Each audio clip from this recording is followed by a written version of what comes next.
Good evening, everybody. Welcome inside the class of 1923 arena, the home of the Drexel Dragons ACHA D1 hockey team.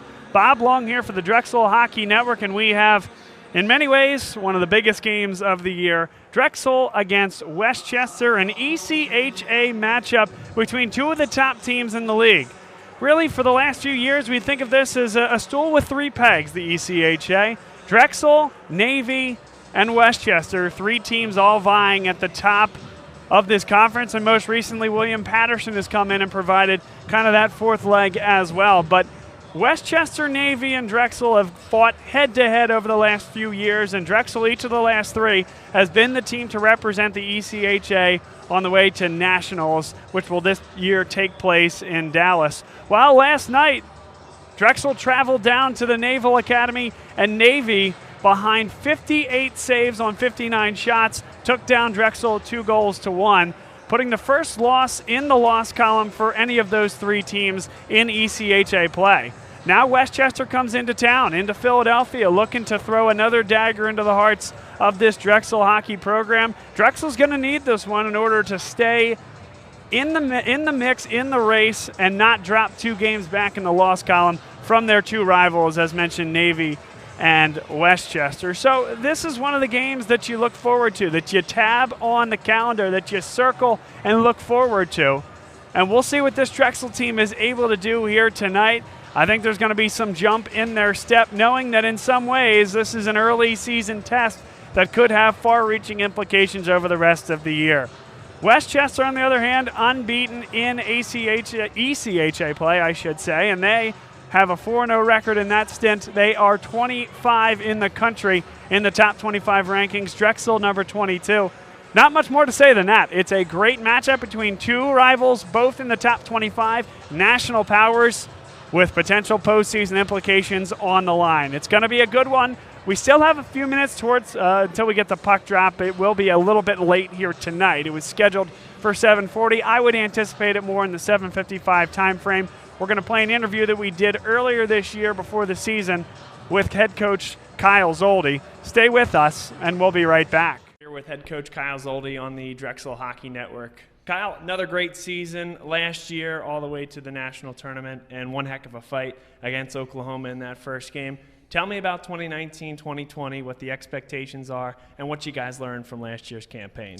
Yeah, absolutely. I mean, certainly proud of the effort last year. You know, we fell one goal short of our one goal, which is a little ironic. You know, we're still searching for that first national tournament win. But, you know, couldn't be prouder of the effort and just the never quit mentality that you guys, you know, anybody who watched that game saw in the third period. So certainly proud of that. And I think, you know, heading into this year, expectations are right kind of where we left off, you know, pick up where we left off. The preseason rankings just came out, so we're ranked number 23rd in the country to start, which is another program best. And, you know, I think we're excited about some of the prospects we have coming in. Certainly lose some key pieces in some of our senior leadership from last year, but I think we have a young core that's ready to assume the responsibilities and, again, you know, win our conference is our first goal and get another shot at a national tournament victory. So. These interviews, Kyle, will be seen amongst other places during Drexel Hockey Network broadcasts. And yes, sir. They're going to be seeing some brand new digs for you guys. Yeah. Class of 1923 arena. Absolutely. Walk us through the process throughout the summer, where you expect that to be by game one, and then more so what folks are going to see on a game-by-game basis at the new digs for Drexel hockey. Yeah, no, we're super excited. It's been a little bit of a headache over the offseason, just having to, you know, move out of our home rink and get all of the equipment and everything that we've kind of built into our locker room area there out so they could get these renovations done for us. But in the end, it's going to be great. They've replaced all the roofing, brand new lighting. It's supposed to be up to the NCAA standards, so that should be good for you from a streaming perspective. It's going to look really good for the viewers at home. All new boards, all new glass, new sound system. So yeah, we're really excited. I think it's going to be a really great you know, viewing experience from streaming wise, and then, you know, obviously coming to the games and seeing it live, it's going to be a good atmosphere for sure. So for somebody that might be watching this right now, game one, game two, some of the early games, and think I really want to get myself over there and see these guys in person. What would you say to a Drexel student or just generally folks in Philadelphia that want to get involved with this program? Yeah, absolutely. I mean, I think we try to have a pretty strong social media following and, do our best to showcase and, present the team on there. So we certainly have all the schedules posted on there just for folks to figure out what day time works best for them. It's typically Saturday nights are our home game slots. So if you're looking for something to do, 7:30 on a Saturday. For our students, it's right on campus. And we have, now 60-plus players in the program. So I think, just from friends and family of them, the word's starting to spread amongst campus and, to your point, in the Philadelphia community as well. So always difficult to replace captains in a senior class. You guys had a special one last year. Absolutely. Most winning class in the history of the program. Now you're going to engender a whole new group of seniors that are going to be the veterans and leaders on this team. Absolutely. What would you say to them heading into this year? Yeah, I mean, you hit the nail on the head. I mean, you can't replace guys, especially your leaders, what they do just from an intangible perspective, the leadership they bring, the maturity they bring, showing guys the right way to do things on and off the ice. But I think that they have done such a good job of, presenting what we expect to our younger guys in the past that, Mike Churchavara, Pat McGinley, Jamie Crane, which will be our leadership core for this year, have seen the right way to do things and are ready to assume that responsibility and kind of pick up right where we left off. So, that notion of working hard, respecting your teammates, respecting each other, that's instilled in everybody that we bring in, and they're ready to continue to showcase that, I think. So Kyle Soldie here, the head coach of Drexel Hockey. You see him behind the bench, dressed up all nice with the suit and tie. It's a nice shirt you got there, buddy. Well, I appreciate that. Yeah, all absolutely. swagged out here with the UIH material. Yes, but sir. folks may not know a lot about Kyle Soldie besides what they see behind the bench. So in your own words, your journey to this point as the head coach obviously comes from your playing days at Drexel. But how does Kyle Soldie find himself as the head coach behind the bench right now? Yeah, I mean, it kind of fell into my lap coming out of the playing days at Drexel, as you alluded to. I was ready to kind of step away from the game after playing, and it just so happened at the time that our head coach had taken another opportunity down in the Virginia area, so the head coach role was open. The school asked me to kind of come in and interview for it, and was offered the position. That was back in 20.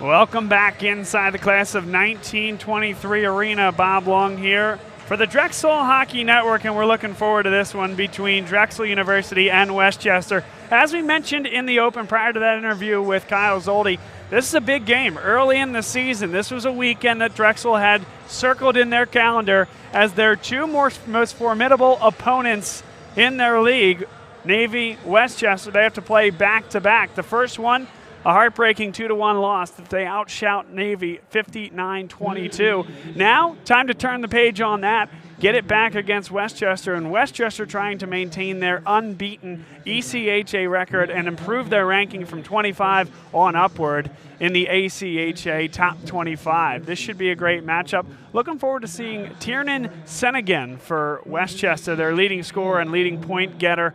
For Drexel, Kyle Weller, Eugene Lim lead the way along with James Schickling. That threesome there have been really good, all 20 or more points on the year. Looking forward to seeing if they can put the puck in the back of the net here tonight. And I see certainly a lot of shots coming this evening. It's going to be Brendan Colgan against Jeremy Wick in net. How can they take care of the room in between the pipes? This is going to be a big game for the both of them. Look forward to seeing what they can do. And, of course, a lot of talent on the defense as well. Two deep teams, two of the best that the ACHA has to offer. We'll now turn your attention to the ice. We'll have the national anthem coming very shortly. And number 4, Mike Churchwara.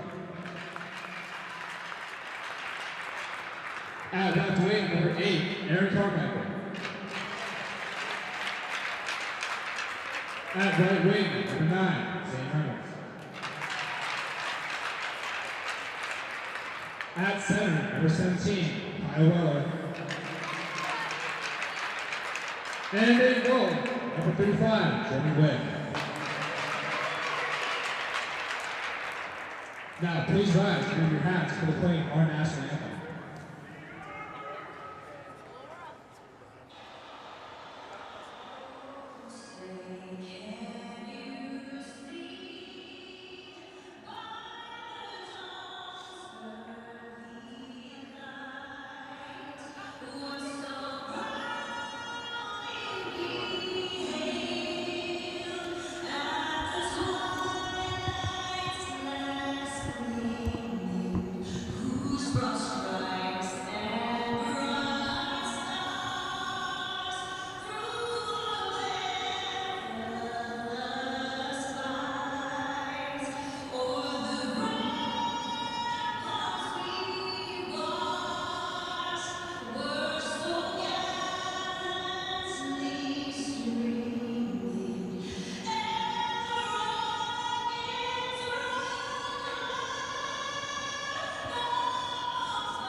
And it's time for hockey here in Philadelphia. Drexel against Westchester. Not many miles separate these campuses.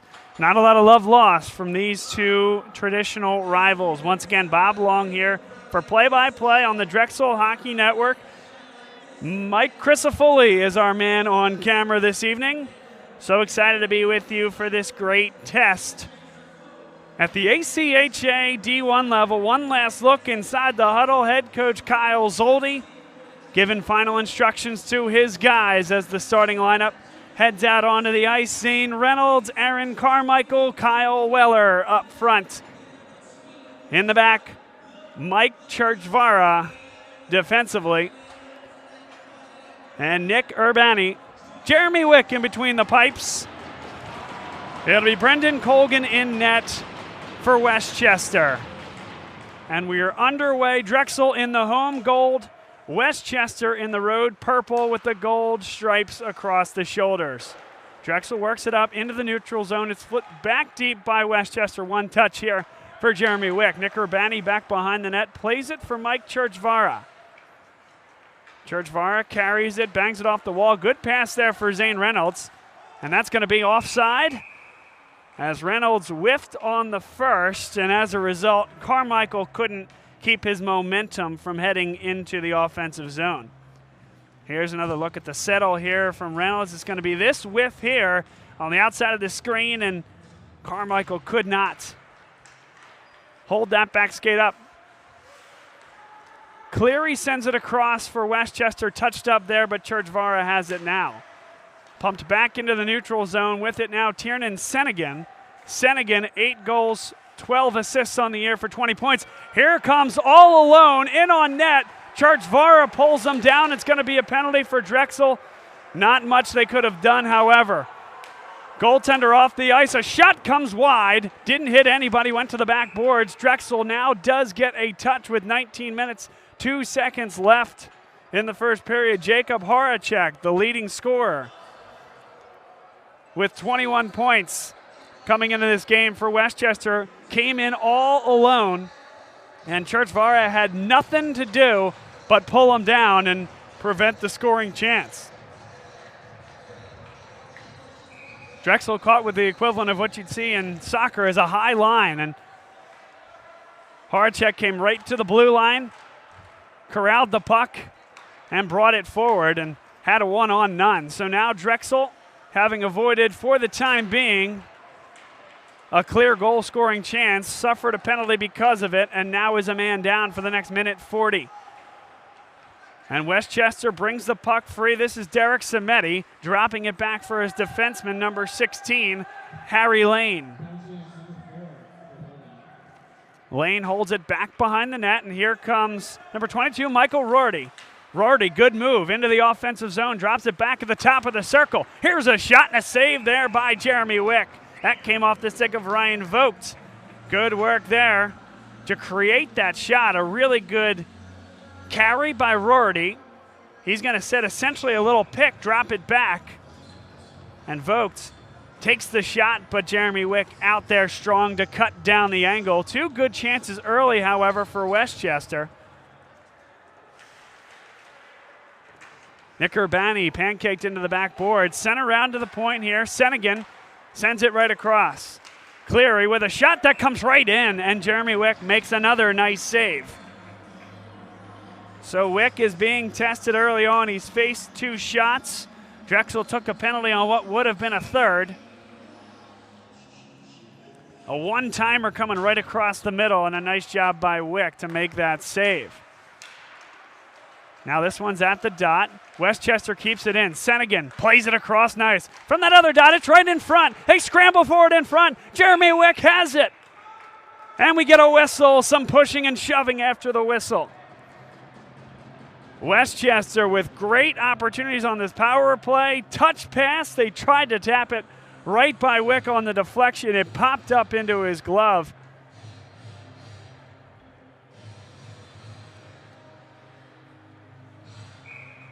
It's been all Westchester in the first 2 minutes plus. Westchester wins another faceoff. Senegan does keep it in the zone with the backhand. Now comes onto the puck. Makes one miss. Comes right across the middle. The shot didn't get off. Now another shot goes off the post. Dropped right in front. And the Drexel defense is on it. Not out of trouble yet. 33 seconds left on the power play. Tyler Black laid down and essentially stopped a wide open shot. Now another shot goes off the pipe again. It's right in front. Scramble for it. And it's cleared all the way down the ice. That one sat in the middle of the crease. And Drexel fortunate to clear that one down. 4 fantastic scoring opportunities for Westchester on the power play. Still 10 seconds to go. Wick has not yet relented.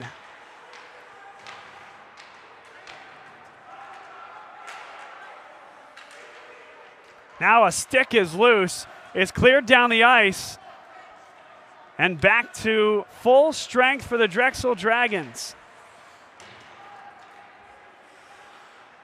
Given away. Here's Carmichael right in front. He scores! A giveaway in front by Derek Samedi. Here's the giveaway right here. He whiffs on it. Carmichael right place, right time. He goes 5-hole to beat the goaltender, Colgan. And this game in just 4 minutes, 3 minutes make that, 14 seconds, has everything you could ask for and then some. What a momentum shift in just the first few minutes of this hockey game. Drexel leads 1-0.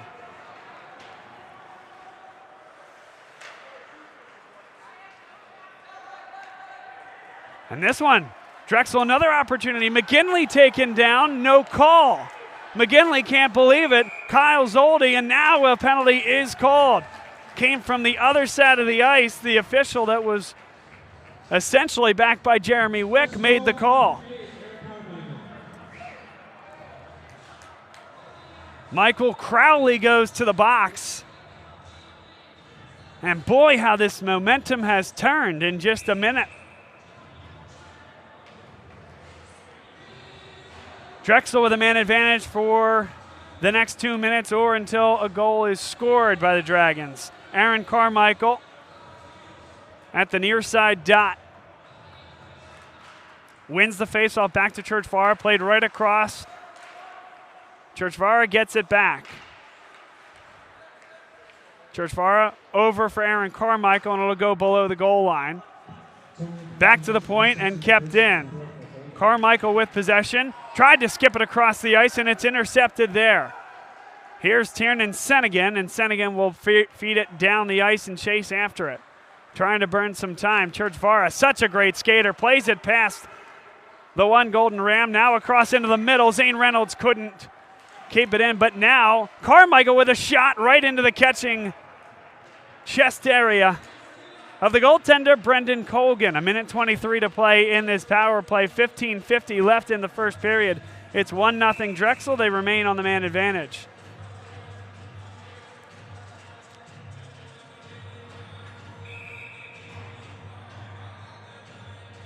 Cam Neely will take the faceoff. Opposed by Brandon Curtis. Curtis does win the faceoff. It's kept in by Nick Urbani, played along the far side board. And here's a turnover.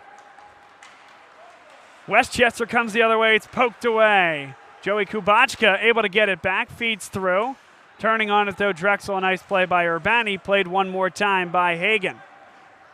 Drexel into the offensive zone, 3 guys up there, carried back behind the net. And really nice work there by number 19, Jamie Crane. Played back by Hagan, nobody in the area. And Urbani will come all the way back to get it. 45 seconds left on the man advantage. Hagan now at the red line. Played in for Neely. Neely drops it off for Hagan. Right in front for Crane, and Crane can't get the shot off. A good stick lift by Leo Flick.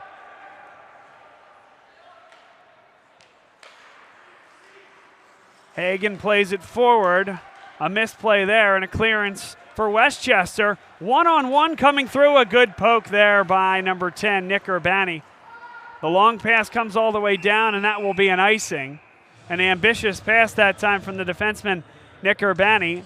Faceoff will come down into the Drexel defensive zone. 14 seconds left on this power play. 14:41 in the period, and it's a 1-0 lead for Drexel.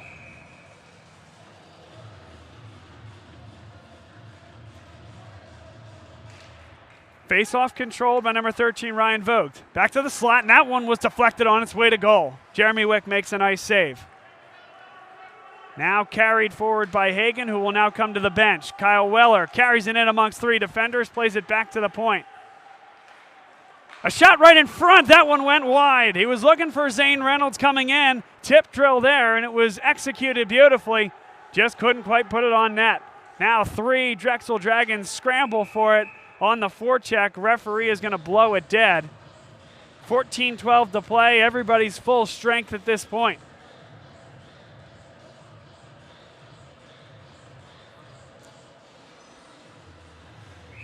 Got a nice crowd here tonight on both sides. Drexel on the near side here. Westchester fans on the far side. And they are being treated to some hockey here tonight. High level, high intensity.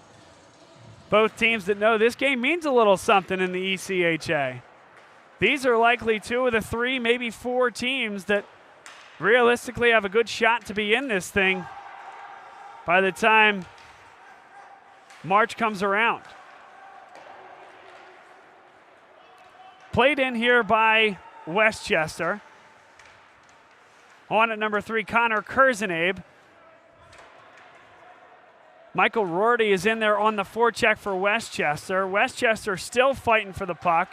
Drexel's going to come up with it. Zane Reynolds on the near side boards. Run into, but does a nice job to pry that puck loose, and Drexel does get the clearance. Westchester touches up. It's fired in on net, caught by Wick, and he keeps it moving. Tyler Black back behind the net. Black, a good long pass up the ice, dropped back there by Zane Reynolds. Here comes Aaron Carmichael. He scored the first goal. Takes another shot, tried to go 5-hole and couldn't. He still has the puck. Patience back behind the net. Dropped in front and nobody was there. Here comes Sennigan with a full head of steam. Odd man rush, and Sennigan will abandon the chase and go to the bench for a change. Dropped back behind there by number 5, Nick Castura, and Mike Churchvara comes with it.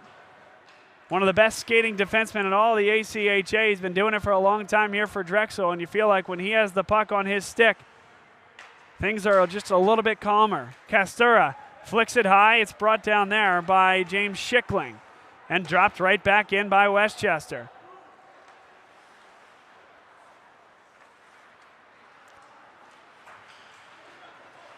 Drexel gets a clearance, but that's going to be icing. 12:21 left here in this first period. Drexel 1, Westchester 0. Another look at the tail end of this one. as Castura just takes it and whacks it all the way down the ice.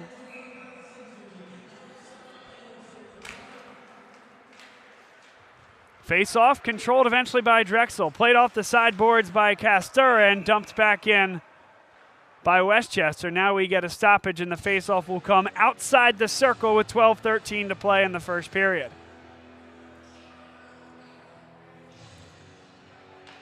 This is the Drexel Hockey Network. We broadcast all the home games for Drexel D1 and Drexel D2.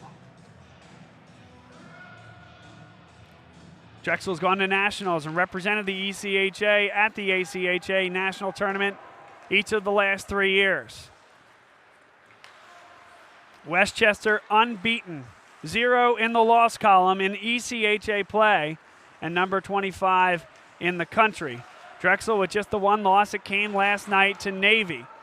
Now played back by Colby Yaller back behind the net, and they lose the puck. Drexel trying to maintain possession, but Westchester has it now. It's 1-on-1. Ari Nordlinger takes the shot. Wick doesn't know where it is. Big time stick in there by Drexel, number 7, Jared Ortiz. That one was heading towards the net. It was an off-angle shot. We'll get one look here. Nordlinger brings it in between the circles, and Wick, there's the puck to his left, doesn't see it. And Ortiz, an unbelievable stick in there. That's the 3rd time that it's been cleared off the goal line by a member of the Drexel defense.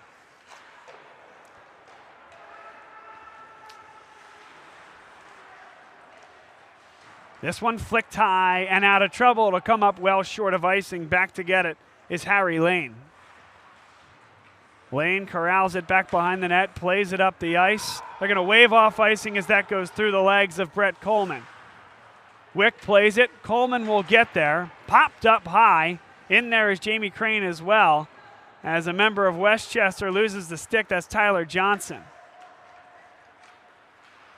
Now Hagan along the near side. Played past Lane and up the ice through the legs of Jamie Crane. Brought down by a high stick. Waved off as Drexel gets the next touch. Kept in by Christopher Hagan.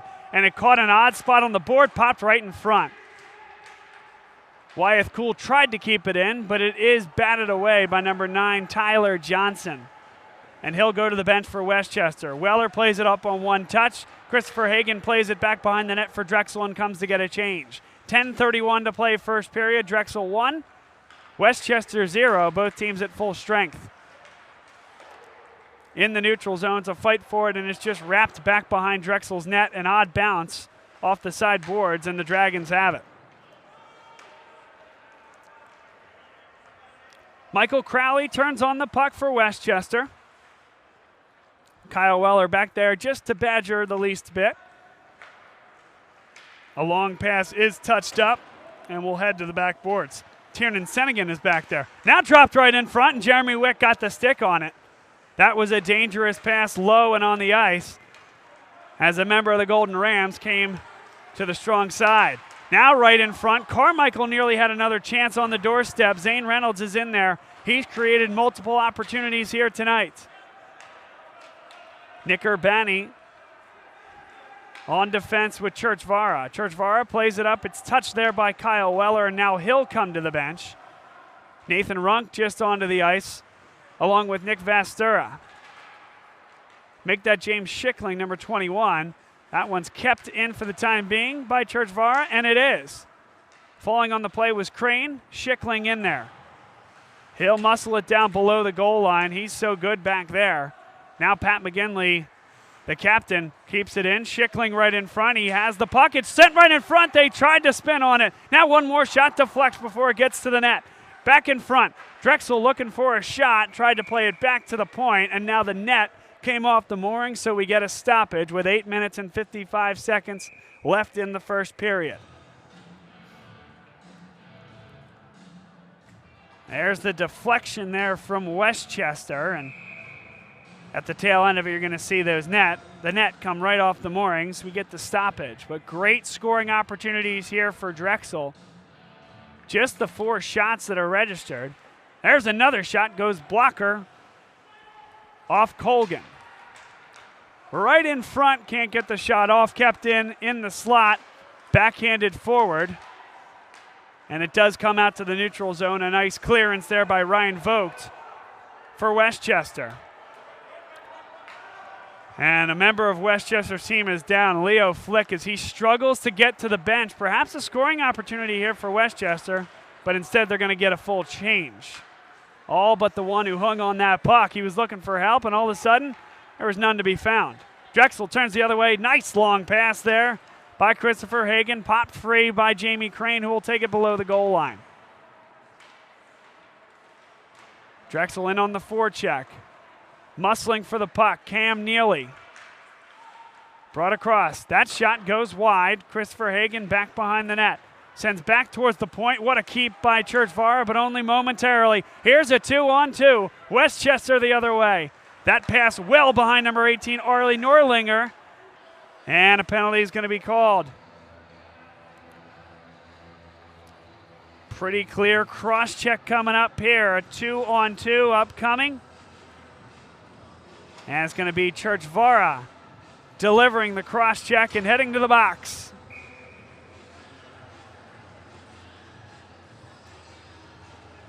Second time to the box for Drexel. They'll go a man down for the next 2 minutes. 7 minutes and 47 seconds. And the last time that Drexel was on a man-down situation, Westchester derived 4 or 5 fabulous scoring opportunities, twice cleared off the doorstep by somebody not named Jeremy Wick. Can they do it again? There's an interception by Black. Good anticipation. Black pulls it back and drops it for Cam Neely, who will head that way. But a pretty nice job there by Black. Another big hit to take down Senegan. Black wasted valuable time while still returning to his defensive position. And offside called, as that one was brought down by number 22, Jacob Horacek, as the rest of the Golden Rams headed into the offensive zone. 1 minute, 29 seconds left on this power play for Westchester. 1-0 Drexel, 7 minutes, 15 seconds left in the first period. We're going to have Drexel hockey president Lucas Freeman on at our intermission interview. Excited to have him live in the booth with us. So stay tuned at the intermission for Lucas Freeman, Drexel hockey president, on with us to discuss the state of both programs. 1 minute 12, carried forward here by number 26, Joey Kubachka, played back.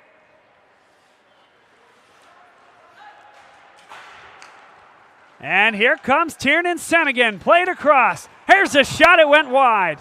Good movement there by Wick, but certainly a tremendous scoring opportunity for Westchester. Now this played forward. Drexel gets a few changes. 42 seconds left. Senegan, he's their best skater. Westchester relies on Senegan quite often in these types of situations, and he is brilliant. So this one's going to be played all the way down the ice. Good effort here by Nathan Runk, delivers a nice hit into the backboards. Senegan plays that forward, and that is an icing. So, an unforced error there by Westchester. 18 seconds left on the power play. 6:04 in the period. And Drexel will have a face-off deep in the Westchester defensive zone. Really just the one scoring opportunity for Westchester in this 2-minute minor. A tale of 2 penalty kills. Still 13 seconds to go, however, as Senegan takes it with a full head of steam and now drops it back. Runk headed down to the ice. Now it's carried on by Westchester. Could they get one more shot at it? Pulled in front, backhanded, saved by Wick. Off the stick of Michael Rorty. And that's the end of the power play for Westchester. One more look at the closing seconds of this power play as Rorty's going to go to his backhand. He didn't get a ton on it, and Wick up for the challenge.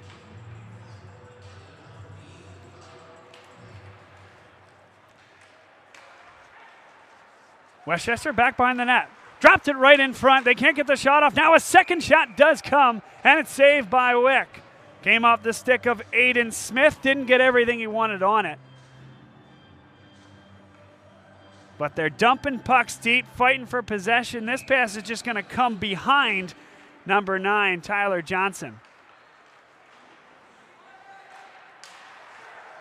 That shot goes just wide off a bad turnover from the Dragons. Out to center ice. Now Michael Crowley on defense, plays it forward. Touched up there. McElroy chases after it for Westchester, comes back to the red line and fluttered down the ice. Wyeth Cool first on it for Drexel. This misplayed here by Brett Coleman. Westchester with possession right in front, dropped in. A big hit in the center of the ice, and down goes McElroy.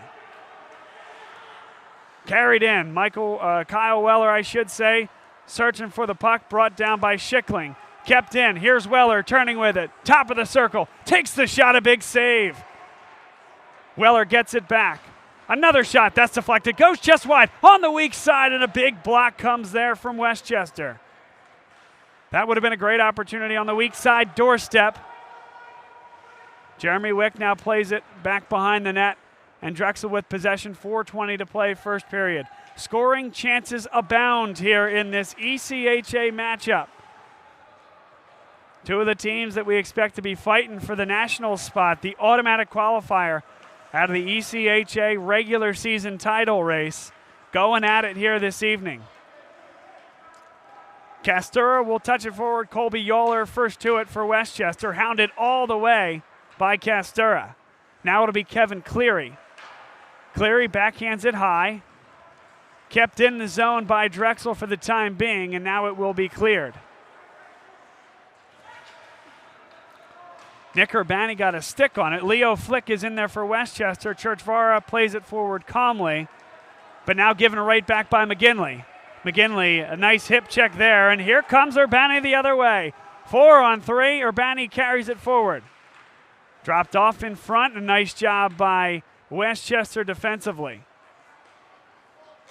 That's a very good clearance by Westchester. Now they build into the offensive side of it. Horacek. Back behind the net, sent forward, and nobody was in front. You get the sense of how Westchester likes to operate, however. Get the puck deep, crash guys in front, flick it forward, and jam away at it. Try to get some dirty goals. That time, nobody was there.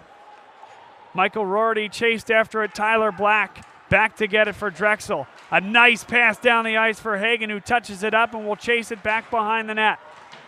Hagen down on the ice. Flipped high by Westchester and out of the zone.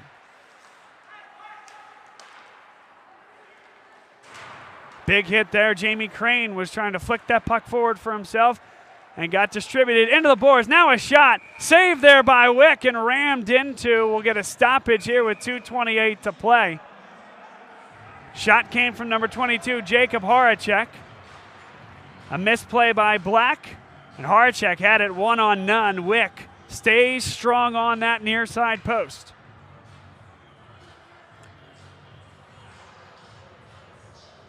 A penalty was called against Drexel at the tail end of that one. Connor Kurzenabe, number 3, the defenseman, heads to the penalty box. And Drexel will be forced to have to kill the third power play of the period.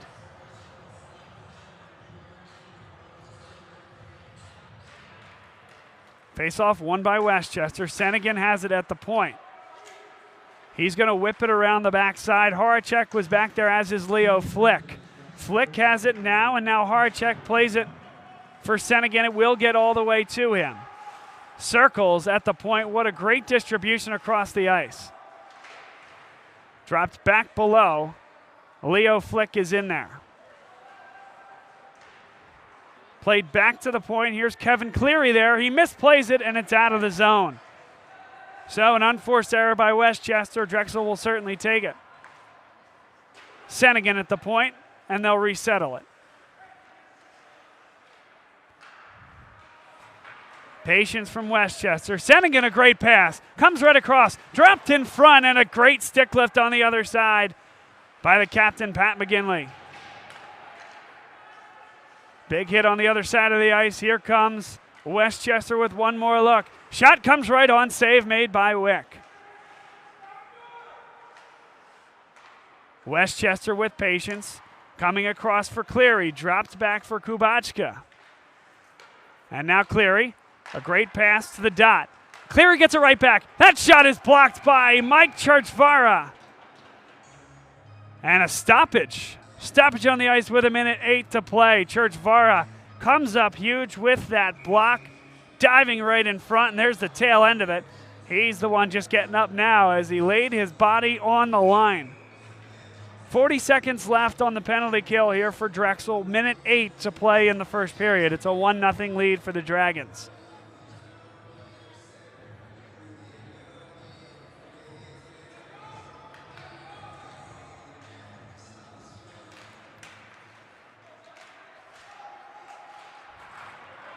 Drexel's going to get the clearance they need. It'll go all the way down the ice, and they get a change. Carried up by Westchester.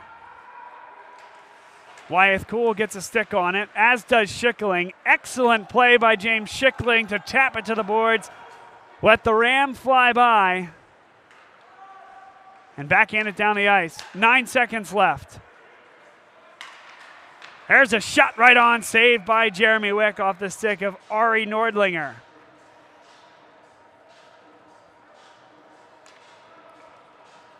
One more look at this build. Nordlinger has it, had some space, and he's just going to decide to fire it with the wrister, see what it can happen. Jeremy Wick, a good angle on that one.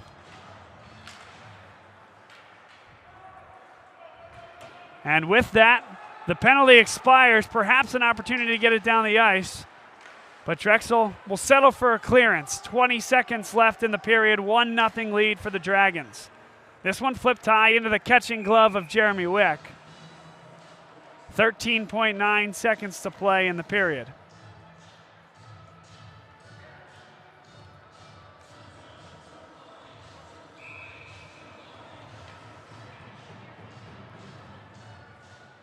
Aiden Smith. And we get a stoppage here. One of the officials is going to come over to the box and have a discussion.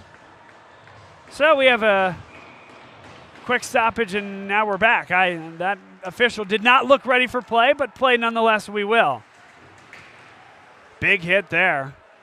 Into the neutral zone, just 4 seconds left. Black will just make sure nobody's coming and let the rest of the period expire. What a period of hockey. 16 credited shots for Westchester, just 6 for Drexel. And it was a period of changing momentum. An early penalty, Mike Charchvara had to take it. It was essentially a 1-on-none for Westchester. He took that penalty to prevent the goal-scoring opportunity, and 5 fabulous scoring looks for Westchester in that first power play of the game. And as soon as that penalty expired, a misplay defensively by Westchester set up Aaron Carmichael 1-on-none. A little deke here, a little deke there. Beats the goaltender, Brendan Colgan, 5-hole, and Drexel took a 1-0 lead. They still had to kill off 2 more power plays before the end of the first period, and they did so effectively, but we got ourselves quite a 40 minutes of hockey coming up soon. This was a great first 20 minutes to kind of wet our whistles. 2 of the best teams in all of ACHA hockey going at it, and we are looking forward to watching this one the rest of the way. We're going to finish out our interview with Kyle Soldie and then have Lucas Freeman in just a few minutes on with us here on the Drexel Hockey Network. With it, and along the way, we've had some really good assistant coaches come through, many of which have stayed, and we've been able to build the staff to extend into the Division II program as well.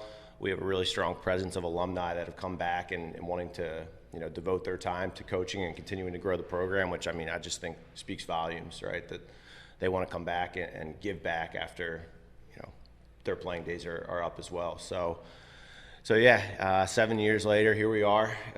Program's at its peak right now, but still hungry for that next level, I think. All right, so let's get to some fun ones here. Yes, sir. I don't know how many of these you can answer, but let's start with, if you had to pick one guy who's the funniest guy on this hockey team, who would it be and why? I think Josh Sklar has a very big personality. He's always somebody who, whether it's an outrageous suit to a home game or, experimenting with the facial hair, he always has something to keep the boys laughing and entertained. And, I think the coaches get a kick out of it as well. So he's got quite the personality on him. The messiest player on the team on road trips and wherever that may take you. Yeah, the messiest player on road trips. I don't know about that one, to be honest. We ride the guys pretty hard on cleaning up after themselves, so I think I'm proud to say that I can't pick a name out for that one, Bob. Okay, there you go. Yeah. That's good. So. Whether that's true or not, or if he's just deflecting the question, we'll let the viewers decide. Exactly. All right, Coach. Well, hey, don't want to take too much of your time, no, I but appreciate appreciate you coming on and giving some insight on the program, and we're looking forward to another great year with Drexel Hockey Network. Absolutely. Thanks for having me, Bob.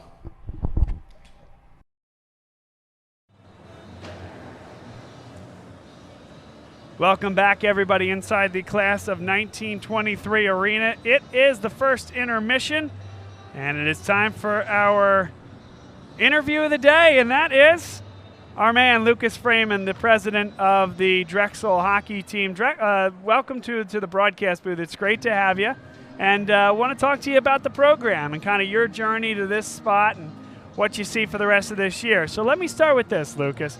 You're the president of the Drexel hockey program. You were in this position last year when I met you for the first time. Yep. How does one become president of the Drexel hockey team? Yeah, so I mean it's kind of a crazy story, but my freshman year I was on the team, and I really took an interest in helping out in any way that I could. Not only on the ice but also off the ice. So whether that be planning our games, our road trips, bus schedules, food schedules, all of that stuff.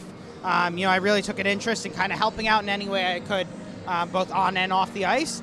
And, that really showed through my freshman year. And at the end of my freshman year, at our end of the year meetings with Coach Soldie, he brought up the proposition of me joining the e-board, not exactly in president right away, but just, getting into it and hopefully down the future becoming president. And as it turned out, one day I came for our end of the year meeting as a whole team, and I went in the coach's room, and Coach Soldie said, "Hey, do you want to be president next year?" And I think at the time maybe I didn't know everything that it entailed, but I said yes because, like I said, I wanted to help in any way I could, and here we are almost 4 years later and still doing it, still loving the job every day. Love being part of the program again, contributing both on the ice and off the ice, and just really helping drive the program, for the future as well, and hope to build on it every single year that we do this. So, it's been a real joy. It's been very stressful at times too, trying to do difficult things, and there's always a lot going on, especially when we added 2 teams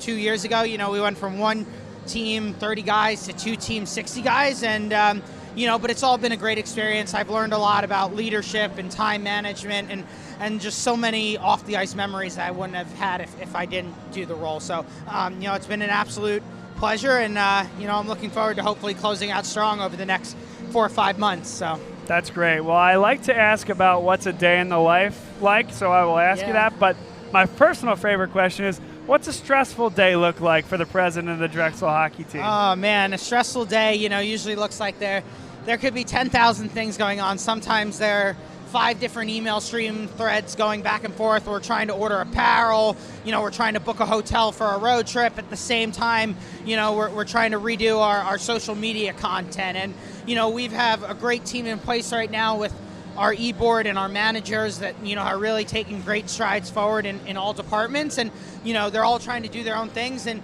at the end of the day, they're all coming to me for approval or for questions and this and that. And so obviously sometimes they don't realize that, there are 3 other teams trying to get things done as well. So sometimes it's a little stressful when again you have the social media team coming to you and our travel coordinator coming, and at the same time there's say a problem with putting our game in from the last weekend, there's a payment that didn't go through, and so some days I say it's just like sitting back and watching it happen, and it's a really fun experience, and then other days you kind of have to be hands-on and drive the discussions. But I'd say a stressful day is just when there are 5 things going on and at the same time you have class and normal day going on and you're trying to do it all at once. But definitely has taught me a lot about time management skills. It's extremely impressive for anybody at any level of their career to run a team, right? And the operations of a team and an organization like this are, I'm sure, quite stressful at times, but quite rewarding. And to do it for not 1 but 2 teams is very impressive.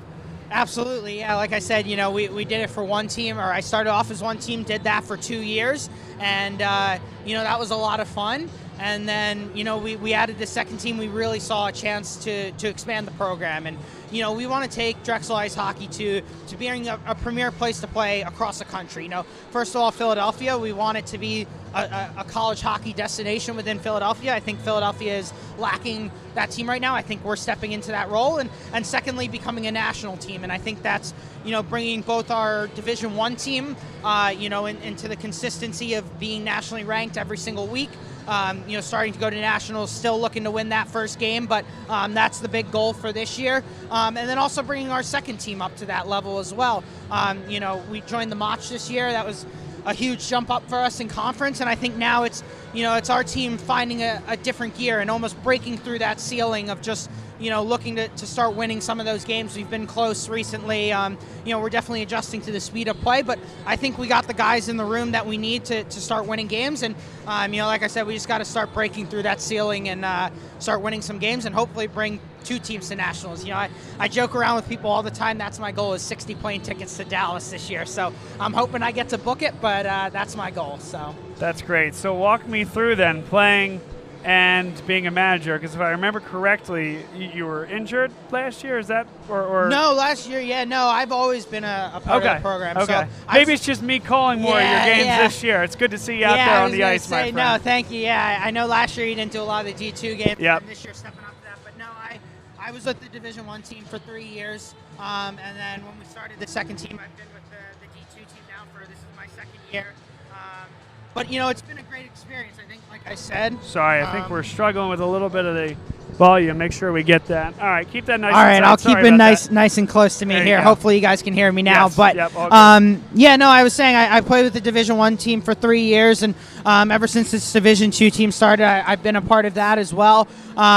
And so, it's been a great experience being a part of both teams. Like I said, getting to contribute on the ice, as a player. That's obviously why we all came here and why I came here to start out. It's for the love of hockey and wanting to play the game on a day in and day out basis. So the Division II team offered me that opportunity. But at the same time, like I said, I've grown to really love this role of being the president as well and getting to contribute to the overall success of the program. And, it's been, like I said, just a great ride every year. I think there are clear and noticeable steps that we've made. And we're looking to make some of those continuing on this year. And hopefully, in May when we go to our banquet this year and we look back at not only this year but the whole 5-year journey that it's been, it's something that we can all be proud of. So that's great. Well, let's take a look at the ice here tonight.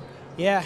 It's quite a hockey game going on out there. 2 pretty darn good teams, if I will say so myself. Yeah, no, absolutely. It's a big game tonight that's going on out here. I know we talked before the game about it, but this division, ECHAB, has become very tight, and it's really become mainly a 3-horse race every year. Westchester, ourselves, and Navy, and it was a tough loss last night to Navy. Hard-fought game, just puck didn't go our way. And I think that, that only just amplifies the intensity of this game. I think, you don't want to fall behind 2 games to these teams early in the season. You got to keep it close because I know we're only in November. But, again, this race every year comes down to a 1-point sometimes race. And so all these points now are critical. It's, we're off to a good start here, got the early lead. Carms had a big goal. At one point, I thought he was going to get 2. I was really hoping for that one, but, Wick's playing well as well, so the boys just got to keep it up today, and 40 more minutes of hockey, get a big win here, and then, keep rolling throughout the year. And I see that desperation out there from these guys as well. Not desperation in the bad sense, but about laying your body on the line. There were 2 pucks taken right off the goal line by guys not named Jeremy Wick as well, and you need that type of effort. Throw everything on the line and make sure you keep that puck out of the back of the net. Absolutely. I mean, I think that's something, throughout both teams we pride ourselves here at Drexel on is, we say hard, fast, smart. That's our motto for all of our teams. We like to play a hard game, a fast game, and a smart game. And so, it's not always about necessarily being the most skilled team out there or, having the best moves. But if we can play hard, fast, and smart for both teams every single game and just play our game, I think we're going to put ourselves, both teams, again, in a position to win. And, so far they're coming out with that urgency. I think, again, everyone wants to go to Dallas this year, right? That's the light at the end of the tunnel. That's what everyone strives for every single year. And, I think you can feel that here tonight is playing this team's always a big game. But, in a sense, I know we're only in November, but in some sense we're playing for our Nationals journey this year. So, you can definitely feel that urgency here right now in the locker room and on the ice. And, hopefully, again, we got 40 more minutes to go here, so hopefully the guys come out and give it a good, hard-fought battle the whole way through here. Lucas Freeman here with us, the president of the Drexel hockey team. What do you think of your new digs, my friend? Oh, man, Class of 1923 and underwent a facelift. It did, yeah, and I mean, we had to wait for it a little bit this year. As you know, you were at camp with us. We had a little bit of a delay, had to start off camp, and tryouts out in Pennsauken. We missed the first week of practice for both teams, but I think it was well worth the wait. I look up and no leaks from the ceiling, so I think we're doing well there. Brand new lighting system, brand new HVAC and dehumidifier. Obviously, the ice, the boards is all new. I think it looks brighter, hopefully on your broadcast as well, that you can definitely see it off the ice. But I think it's been a really good thing. Again, when you're talking about turning a program into a destination for college hockey, it's not just about playing, it's about the total package. And I think when we can offer recruits, this as a home arena, I don't think many places in the country can compete with something like this here. So I think we got ourselves a nice spot here. I think you do as well. And you got yourself a very articulate and cogent president with us, Lucas Freeman, representing the program here on the Drexel Hockey Network in our intermission report. Thank you for being here.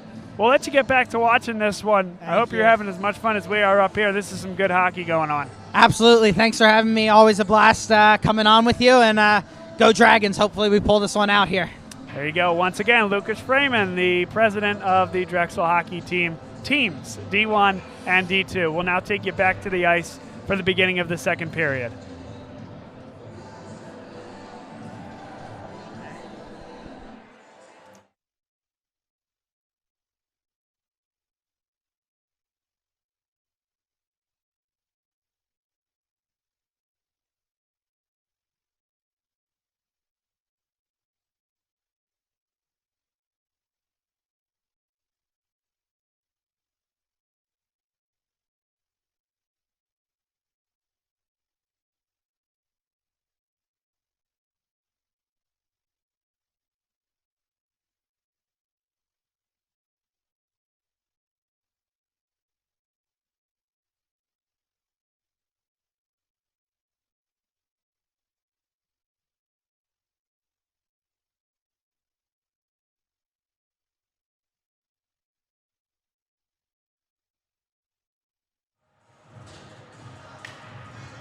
And we're back inside the class of 1923 arena. Bob Long, play-by-play here for the Drexel Hockey Network. Mike Crisafulli is on camera. And we look inside the huddle here for Drexel as they come out with a 1-0 lead. Both teams will start full strength. Drexel in the home gold uniforms. Westchester in the road purple. Brendan Colgan made 5 saves on 6 shots. Jeremy Wick made saves on all 16 shots he saw.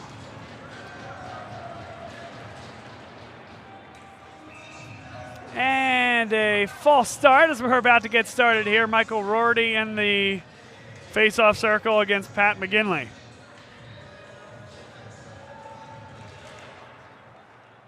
Face-off controlled by McGinley, and we're underway. McGinley comes up the ice, whacks it off the boards, and will chase. Back there is Vastura. Here Schickling with it, takes a shot, and it's blocked by Rorty.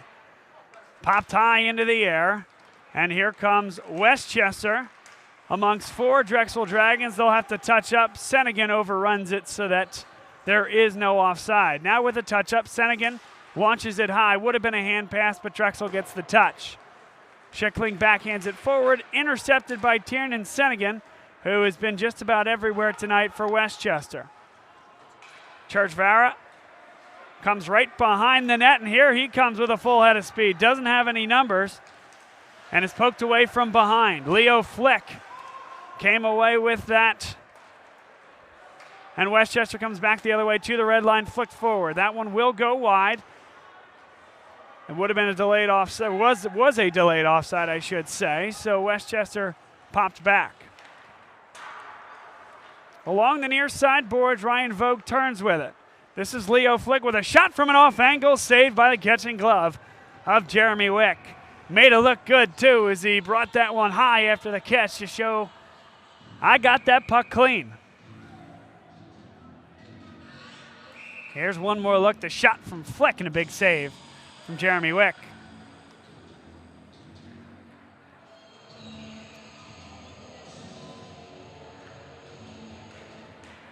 Face-off controlled by Ryan Vogt. Played back behind the net by Joey Kubachka. Leo Flick tried to get in there and lay a hit. Tyler Black able to get rid of it. Still along the near side boards and whipped back behind the net. And it will be cleared. Kurzenabe first on it, and now here comes Cam Neely up the ice. Floated back, Cam Neely with it. Back behind the net, a nice stick lift by Westchester. Flick has it along the far side and played forward. Kubachka, 1-on-2. Dropped into the slot onto the backhand. That one whipped across the front of the net. Nobody was there for Westchester. Tyler Black carries back behind the net. Very strong on the puck that time. Plays forward. There's a good look for Christopher Hagan. And it's given away. Here comes Westchester. Played off the sideboards. On it first, Jake Harmon. Harmon turns. Tries to bring it in front and has it in front, and a big stick in the way there by Drexel. Not out of trouble yet. Kyle Fiore goes down hard. From the slot, that shot didn't have just about anything on it. And so it's played forward now by Brett Coleman trying to clear. Harmon punches it back for Westchester. It pops over the stick of Nathan Runk, comes towards the point. Pinching there was the defense for Westchester, and Drexel still without a clearance. Fiore now does the job. Jared Ortiz plays it back for Nathan Runk. A hip check takes down Runk. That was Colby Yaller. Now up towards the point. Shot was blocked in front. Ortiz has it. Bouncing around behind the net. Drexel has it. Kyle Fiore. Played through to the slot, and it's blocked there off the stick of Wyeth Cole. Michael O'Brien lays it down and gets the clearance on that block. This one comes all the way through and will be an icing as it didn't touch anybody on its way past Zane Reynolds and to the backboards. 16 minutes, 50 seconds to play in the second period. We'll change that on our graphic there. 1-0 in the second period. Drexel leads over Westchester. The shot disparity increases, however. 17 shots for Westchester, 16 for Drexel. And another shot came on without a ton on it, obviously, and Wick there with the save. There was a chance there for Jacob Horacek. Horacek with 9 goals and 11 assists. Tied for the leading point getter for this Westchester team this year. Along the near side, the referee's imploring the players to move the puck, and now it does come to Carmichael. Carmichael skates up well, eludes 2 defenders. He scored 1 goal already. Goes to the backhand and can't get the shot off. Great play there, though, by Aaron Carmichael to create something from nothing. Nick Urbani holds off a Westchester Golden Ram from the puck. Now it comes to the point. Dropped right in front. Senegan hit hard. Hit hard at the point there by Wyeth Cool, and there will be an icing and a stoppage. There was the tail end of the big hit by Wyeth Cool. Here's the shot coming down the ice.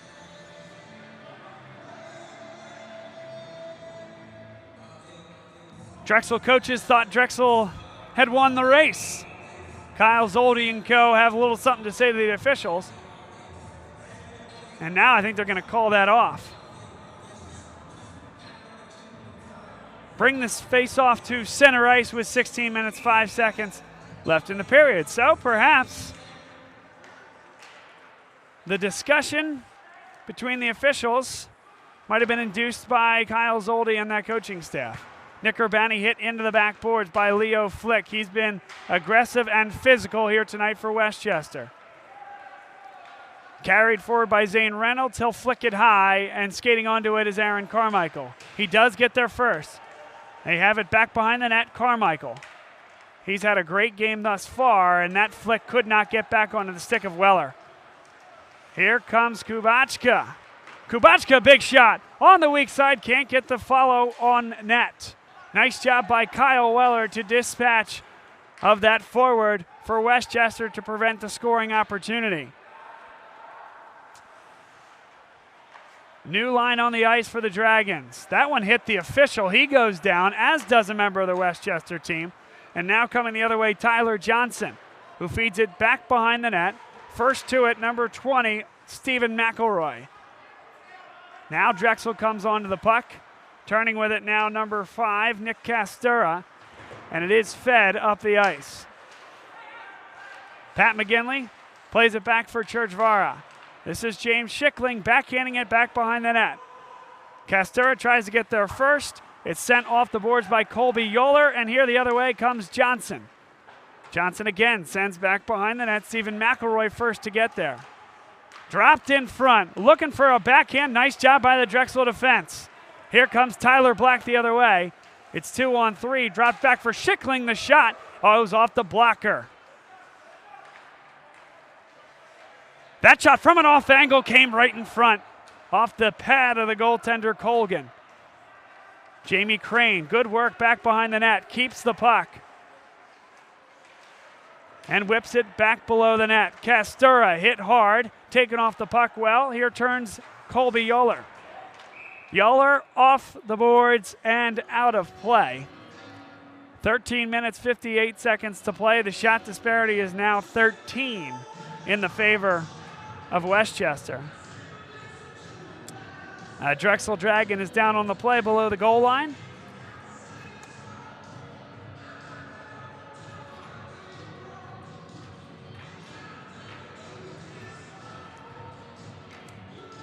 Jamie Crane was the one down on the play, and he has a little something to say to the official. Incredulous that there is no penalty against Westchester. Crane's going to head back to the locker room, and Nathan Runk will come on in his place.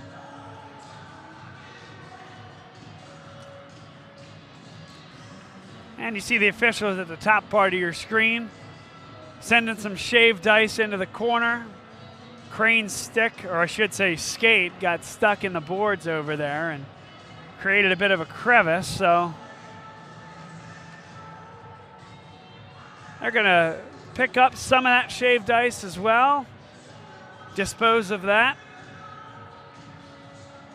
and get us started again with 13 minutes, 58 seconds to play. We've talked enough about it here on this broadcast, but certainly worth mentioning once again how important this game is as Drexel controls the faceoff, brings to the backboards. Nathan Runk and Cam Neely are in there. Runk comes up with the puck behind the net, tried to drop it in front, it was deflected and bounced high. Here's an opportunity on the counter for Westchester. The shot saved there by Wick off the stick of Ari Nordlinger. Kept in at the point by the Rams. And Drexel comes back the other way after a beautiful block by Christopher Hagan, who will now chase it back behind the net. Well defended by Westchester, but still unable to get the clearance, at least to this point. Now they do. They turn up the ice with it in a pass, just eludes Michael O'Brien.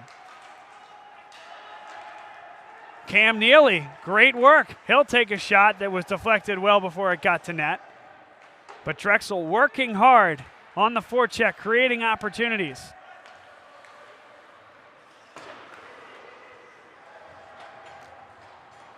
Played back behind the net. Brett Coleman handles it as Westchester gets the change. Launched forward, Senegan has it. Westchester has to touch up, and they will. Sennigan has it taken off his stick, but it remains in the zone for the time being, and Drexel now controls. Schickling fights forward on the near side boards, punched forward, and offside was number 5, Nick Castura. Another look at this one. Initially, Schickling's going to be taken off the puck. Look to the high side of the screen to see if Castura stays on side, and certainly it was close. Tough to see where that puck was at that time. Pat McGinley, the captain, in there. And both McGinley and Rorty kicked out of the box. Instead, it'll be Castura, who does not win the faceoff. Crowley back to get it. Castura lays a nice hit. This played forward and should be an icing. And there's your whistle. 12:22 to play second period.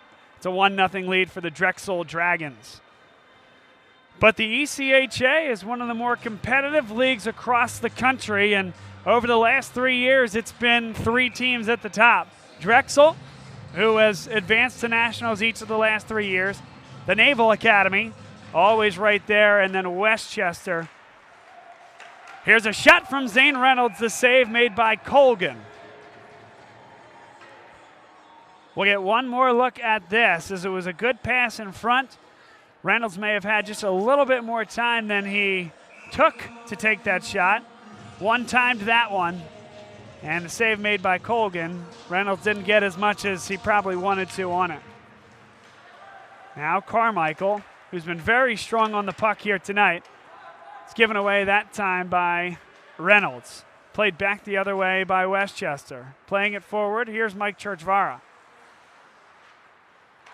12 minutes to play in this second period. We remain as we started this second frame. Drexel 1, Westchester 0 in an ACHA matchup. Carmichael flicks it forward. Zane Reynolds, he has a ton of speed. He'll lay a nice hit along the backboards, but corralled first by Brandon Curtis for Westchester. Not cleared, however. Urbani brings it down, and now it's controlled and sent down the ice by Tiernan Sennigan. Churchvara tried to play it forward. It was touched there by Reynolds. He'll go to the bench. Christopher Hagen off in his place. Churchvara plays it back behind net. He'll come onto it first, and Urbani has it on the far side boards. Whiffs the first time, gives it away. Here's Leo Fleck. Kubachka takes the shot, and it's deflected. Churchvara looks hurt. Looked like it went off his right hand.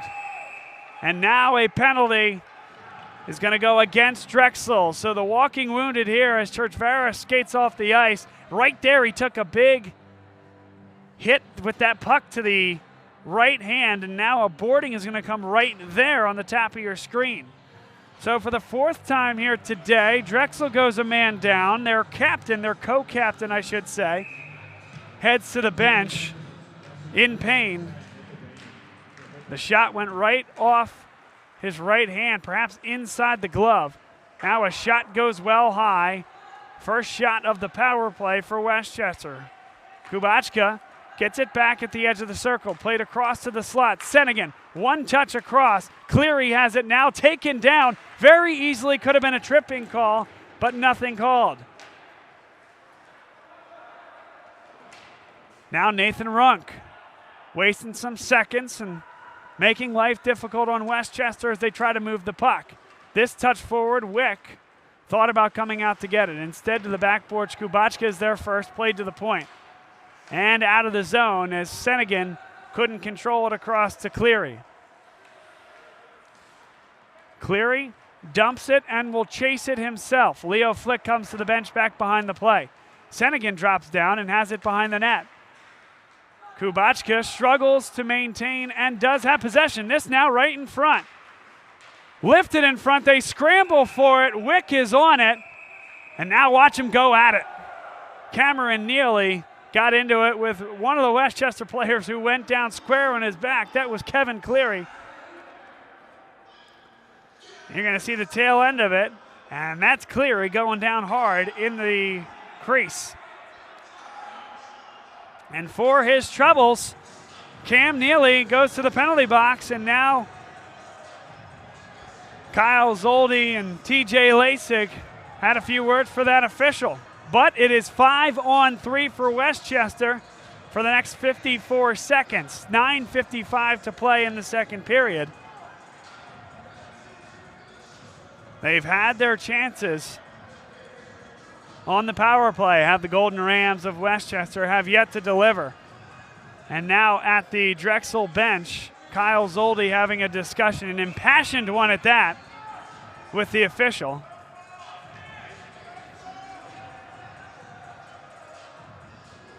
To no avail.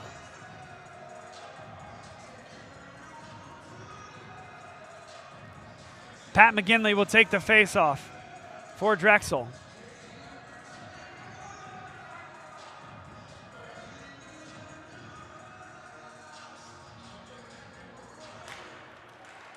Face-off fought for.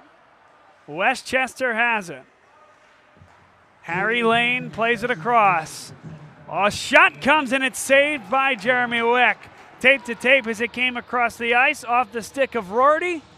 And Jeremy Wick, the lateral movement to slide from left post to right post. A brilliant save. We're back to play, however. Here's Lane. Top of the circle, they give it away. Mike Churchvara taken down. That's big time from the co-captain, Mike Churchvara.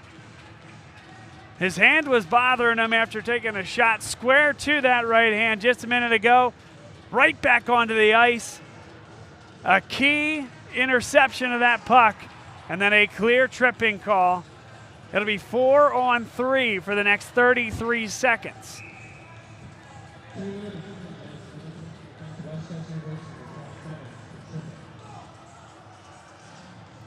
9 minutes, 33 seconds left in this period. 4-on-3 hockey.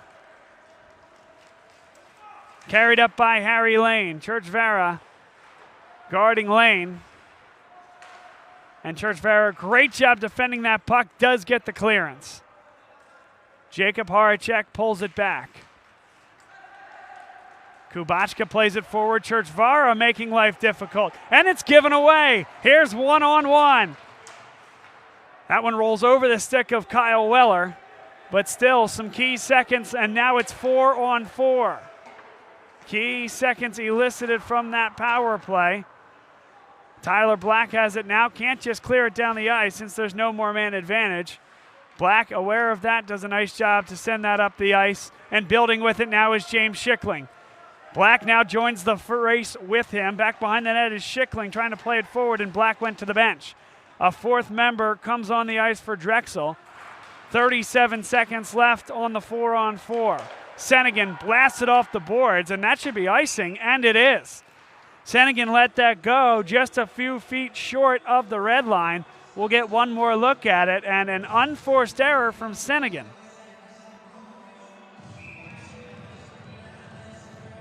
Senegan well short, as you see, of that red line, and the icing brings it back into the Drexel offensive zone, and Carmichael will take the face-off, opposed by Horacek. A one-timer got all the way through a screen set by Zane Reynolds, saved by Colgan. And that should be another icing. So we'll do it again. 16 seconds left on the 4-on-4. Drexel will have 20 seconds of a 5-on-4 man advantage after the conclusion of this next 16 seconds. 8 minutes, 9 seconds to play in the second period. We remain 1-0 Drexel.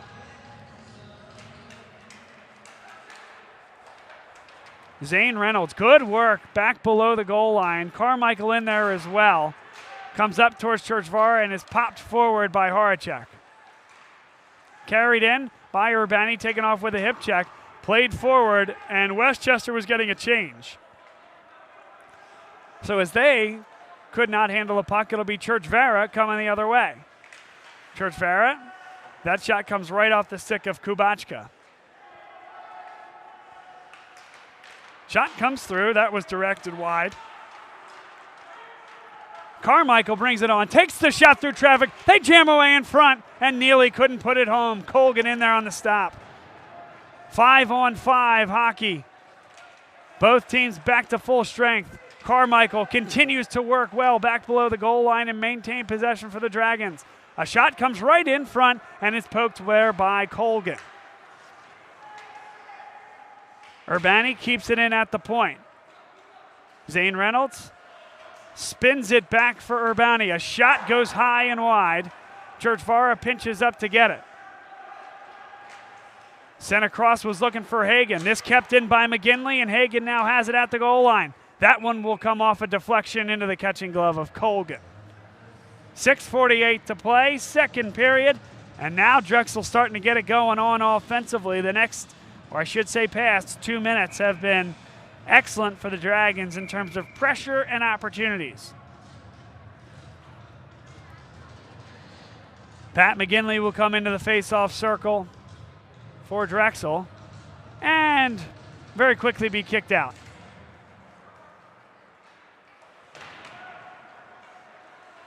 Colby Yaller flips it forward. Onto it first, number 9, Tyler Johnson. It pops high, and Pat McGinley able to get the clearance.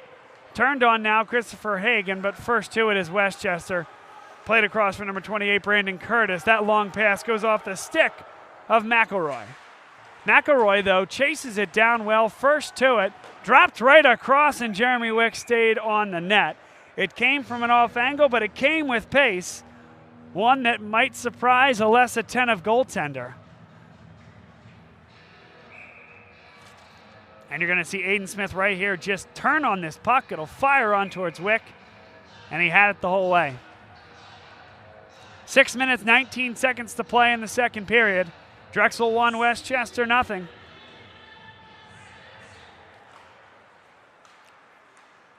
Backhander comes on towards Wick. Now back behind the net. They tried to spin and wrap it around. Popped right up, and Wick came down with it.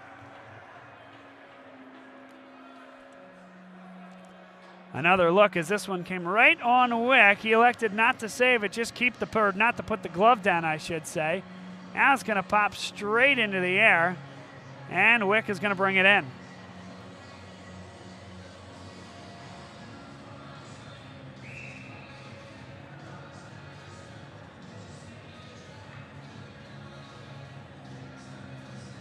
Michael Rorty kicked out of the face-off circle. Tiernan Senegan in his place.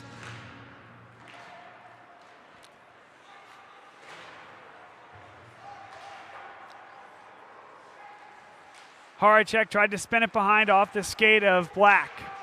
Senegan has it now. He's taken down hard. Hagan bangs it off the boards, and it's out of the zone. Here's Jamie Crane. Crane plays it forward. Strong on that puck. Played back, but only Senegan was there. Senegan gets to the red line, rips it around the boards.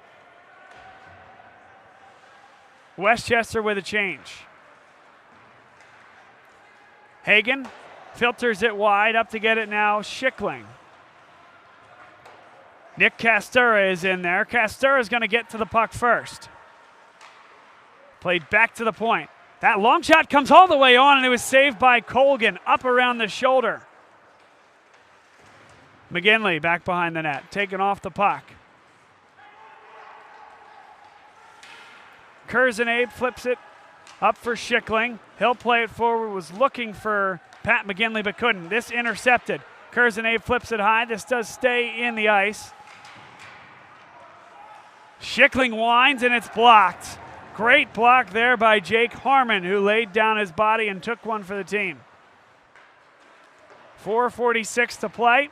It's still 1-0 Drexel. An excellent hockey game here from the class of 1923 arena. Here's a 2-on-1. It's Pat McGinley dropping it across, and it bounces right over the stick. That's Castura still back there.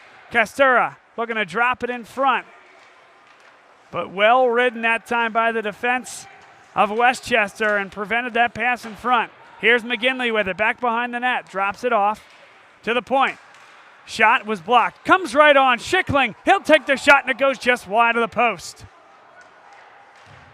Now Castura again as Schickling comes to the bench. Castura doing it all alone as Drexel was getting a line change, and now Carmichael on chases after it. It's flipped forward, and this should be and is an icing. A late call, Westchester not in love with it, but an icing nonetheless. 3:54 to play, second period.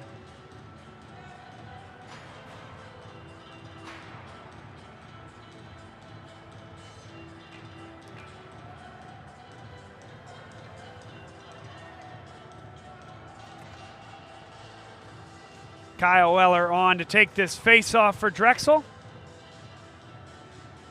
Ryan Vogt in the circle for Westchester.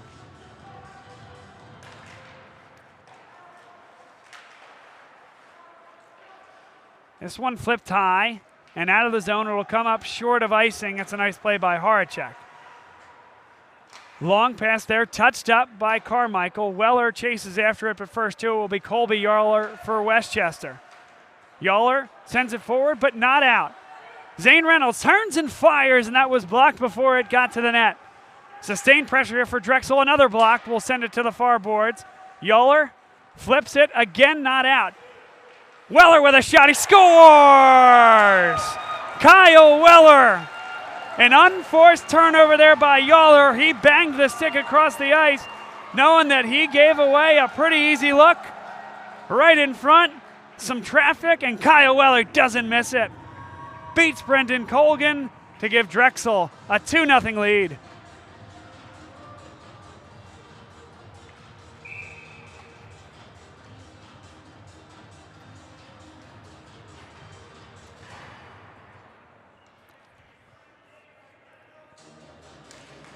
Drexel now has scored twice on 15 shots. And Westchester now has to get themselves back up off the mat. A lot of time to do so. They're winning the shot battle. Just haven't beaten Jeremy Wick. Dearnon Senegan takes the shot, doesn't get all the way through. Bouncing along the ice, ripped off the boards by Schickling. Here comes Drexel again with a 2-on-1. Castura, and we get a whistle, an offside against Drexel. Let's get one more look. It was Castura as well as McGinley in there. McGinley tries to hold up the skate, and that's a pretty good call. Tough one, close one, but a right call indeed.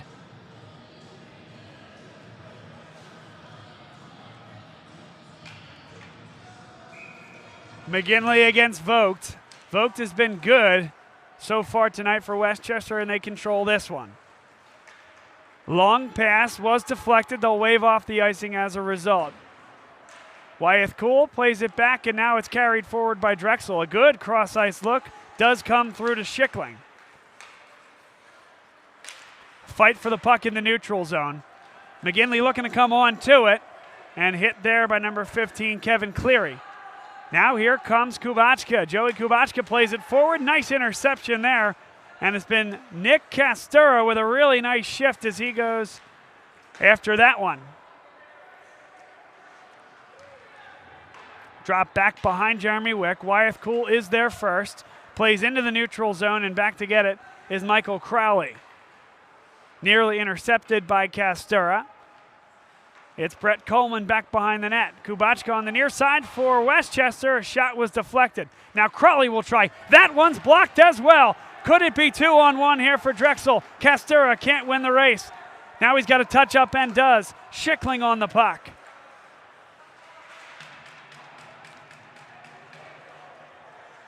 Both of these teams excellent on counter rushes. Here's Fiore. Turning on the puck on the near side boards. Good work there by Fiore. Drops it along the goal line. Now below the goal line, patience here from Ortiz. Runk with a shot. That one saved by Colgan, and Jared Ortiz brought down hard. They continue to go after one another. Ortiz saw the puck loose. He went after that puck, and Max McAllister did not take too kindly to that one. Here's another look at the tail end of that as they wrestled with one another.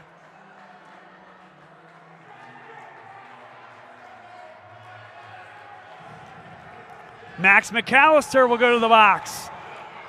Jared Ortiz goes to the box.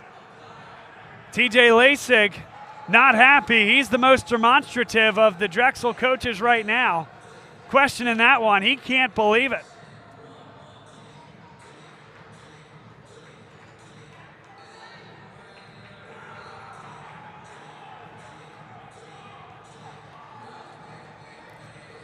Can't blame Lasik.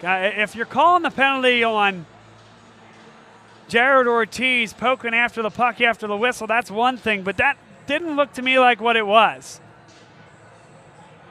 As he poked away at that puck, he saw it loose, and immediately he was grasped around the throat by Max McAllister and brought down.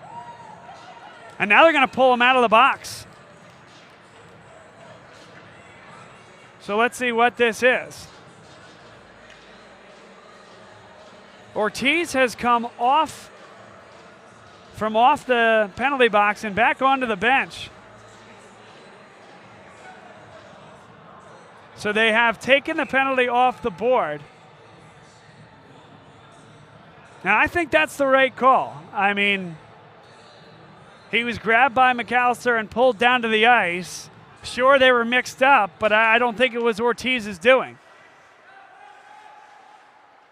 That shot came all the way through to a ton of traffic. It was wide. Drexel on the power play. Kyle Weller went over his stick, and here comes Horacek. Drops it off for Sennigan. The shot and a big save there by the pad of Jeremy Wick. And here comes Drexel the other way. Numbers. Aaron Carmichael drops it back for Zane Reynolds. Reynolds, a good pull. And now they'll set up the offense. Churchvara drops it now for Kyle Weller. Weller, a good cross-ice pass. Shot by Carmichael. He went high and going up with the shoulder.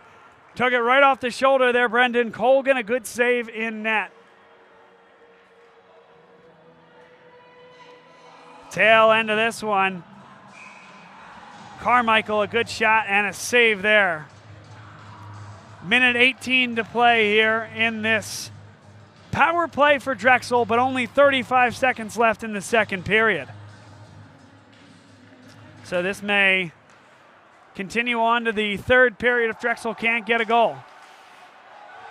A penalty is called against Aaron Carmichael. No, make that Zane Reynolds number 9. They're going to call tripping against Reynolds as he was kind of trying to get his puck, the stick in to get the puck. Takes him down, tripping call. 4-on-4 for the next minute 9. 26 seconds left in the period.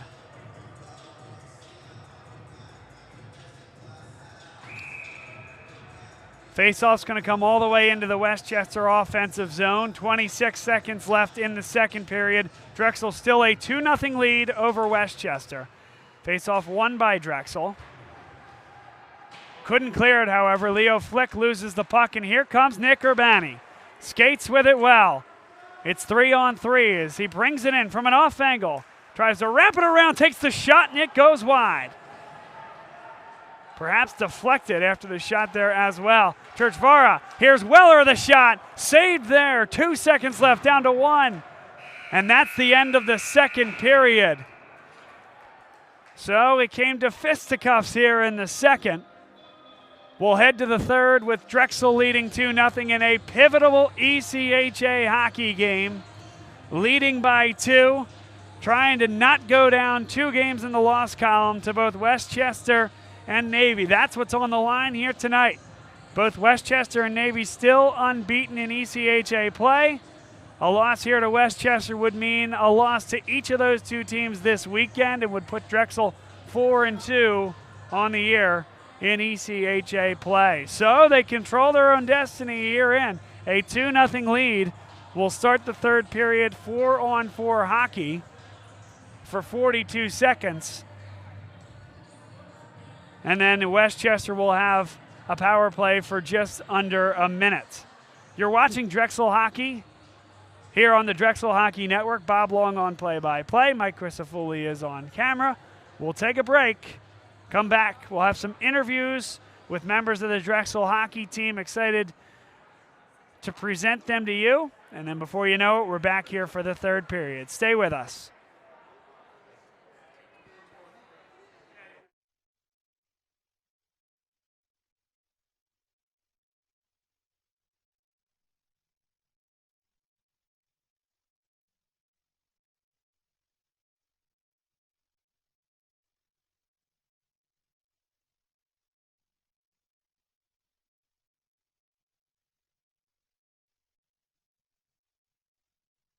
Welcome back. It's intermission here on the Drexel Hockey Network, and we have the captain, Mike Churchvara, here with us. Mike, welcome, and thanks for spending some time with us here. Thank you for having me on. It's really nice to be here again. It's been a while. Absolutely. Yes, it has been, but happy that it's hockey season again. All is right with the world. Definitely. All is right. I know what to do now. Yep. I'm okay. So what you have to do this year is take over for a captain in Dylan Hart, who was a tremendous ambassador for the program, a good face internally and externally for everything that the program stands for. Right. What personal responsibility do you take there, and how do you look forward to executing upon everything you need to do on and off the ice? Well, I was also a roommate with Dylan for 3 years, so I had a lot of knowledge of how he carried himself on and off the ice, how he talked to the coaches and things of that sort. So it's a matter of taking what I know and who I am and how I've grown over 5 years now at Drexel, and just applying that next step. Just being a good teammate, being a good leader, setting a good example for everybody. And then the outreach too. Now that we have 2 teams, a lot of responsibility comes on our shoulders here.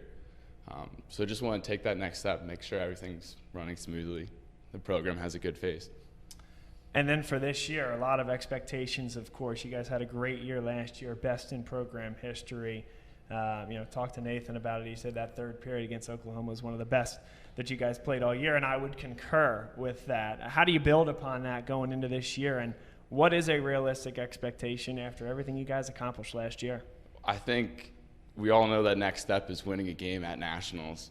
3 straight years we've gone to Nationals, and 3 straight years we've lost that first game. I think we've built each year to the point where last year we were a goal away. We were actually a crossbar away with Eugene scoring that goal to tie it to send it to overtime. This goal right now is to win our league, get back to Dallas, and win that game. I think we can do it with the team that we have. We're a stronger group before, a little bit more mature. I'm excited. It's going to be so great. And how have the coaches continued that communication? I'm sure a lot of this is within the dressing room itself and you guys holding yourselves to that standard, but how also have the coaches communicated how last year is going to transcend into your goals for this year? Every time that we get on the ice, they make it clear what our goals are. Part of having good leadership in these coaches is setting these goals and then breaking them down so we can take it step by step. And they've been doing that for forever now, but this year specifically, it's do what we need to do right now in minicamp and training camp to move forward, take that next step, start the season well, keep that ball rolling all the way to Dallas, and then we're gonna win that game. That's good stuff.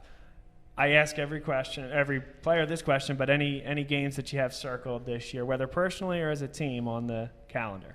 Ooh, Navy, obviously, because I'm very mad about how the playoffs went last year. I think we didn't have our best showing, and we kind of embarrassed ourselves a little bit there. And personally, I love playing NYU just because the attitudes, the different clash that we have of schools, it always makes for a good game, and they're a really tough program. They're a good team, but it's nice to have those. Yeah, I happen to remember that you guys don't particularly, not that you don't care for new NYU, but that you enjoy putting up your best effort against them. We definitely enjoy taking it to them. All right, so maybe this is one that I can only ask a captain. I don't know, maybe I'll feel like I'll want to ask this later after I hear your response to this, but how are your impressions? For this team? Do you do good impressions? If I ask you for a Kyle Soldie-ism in practice or in a game, maybe when he's a little bit hot under the collar, what would something like that sound like? I definitely don't think that I can do a Kyle Soldie impression that's going to be PG-13, especially for the intermission locker rooms where it gets a little heated. I could do a Derek impression. Okay, I'll take it. I'll take anything I can get. Okay, so coaches come in, they say their words, Derek. Let's go get him, boys. And then the next one would be 2 laps left. No, that's Derek for you. It goes off what Runk was saying. He's not a big talker, but he's a good character on the ice, too. That's great. Yeah. That's great. Well, hey, we're really looking forward to the season and watching you grow into your role as captain, and certainly appreciate your time with us and appreciate all you do for the program. Well, thank you for saying that. I'm super excited for the year. It's going to be a good one. Good. Thanks, Mike. Appreciate it.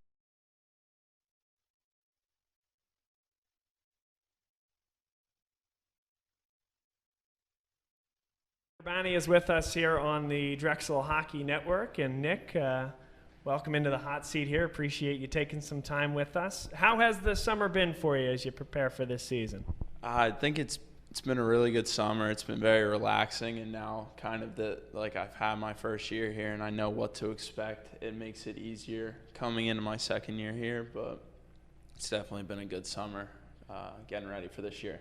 How was your last year with the program, and how would you kind of grade things from a team perspective, from a personal perspective, and kind of carrying that forward into the late stages of last year? Yeah, I mean, last year it was probably at first it was a bit of an eye-opening experience coming from high school and coming to college hockey, but it was definitely an awesome year. A lot of fun with the guys, great group of guys that we have here, and just coming in and being accepted, not quite accepted, but like brought into the locker room so quickly with all the older guys was definitely awesome. I think we had 3 rookies on the team, 3 freshmen. I think all of us would say that the older leadership definitely brought us in and made us feel very welcome and part of the family very quickly.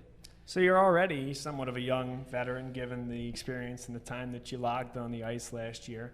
So how do you kind of balance that now? You have a lot of other young folks that have come up. Maybe they played last year at the D2 level. Maybe they're coming in and just going right to D1. How do you see your role there from a mentorship perspective and bringing some of those young guys along? Mm-hmm. Yeah, I mean, with coming in and going through that last year, I definitely feel a responsibility that with like a lot of the young guys, especially defensemen, just to like help them along, and any advice I can give them at all, whether it's like off the ice or on the ice, things I would do, or just like how to help them and make their lives easier. Just the same that I received last year from older guys.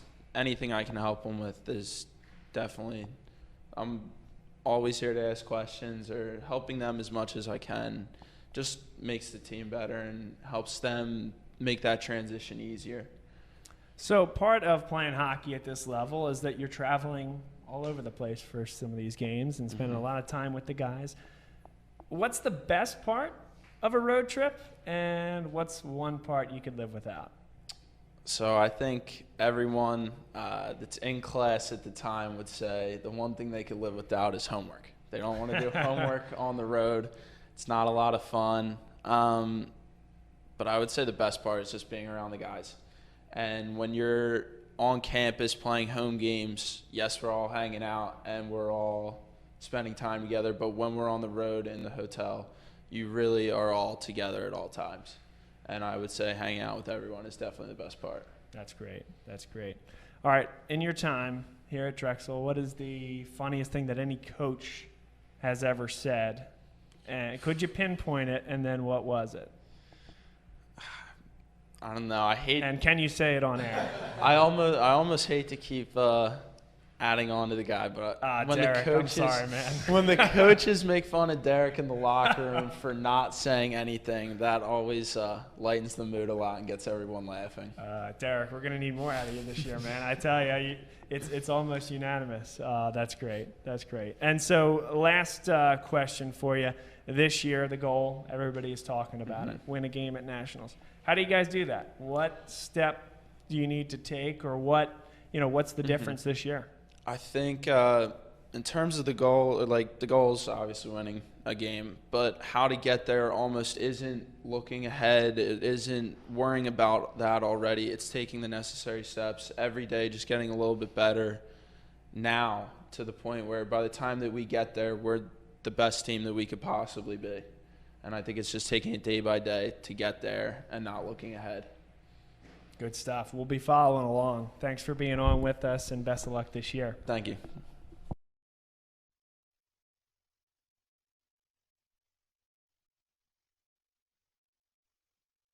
Aaron Carmichael with us here on the Drexel Hockey Network. Aaron, welcome, and appreciate your time sitting with us here on the hot seat.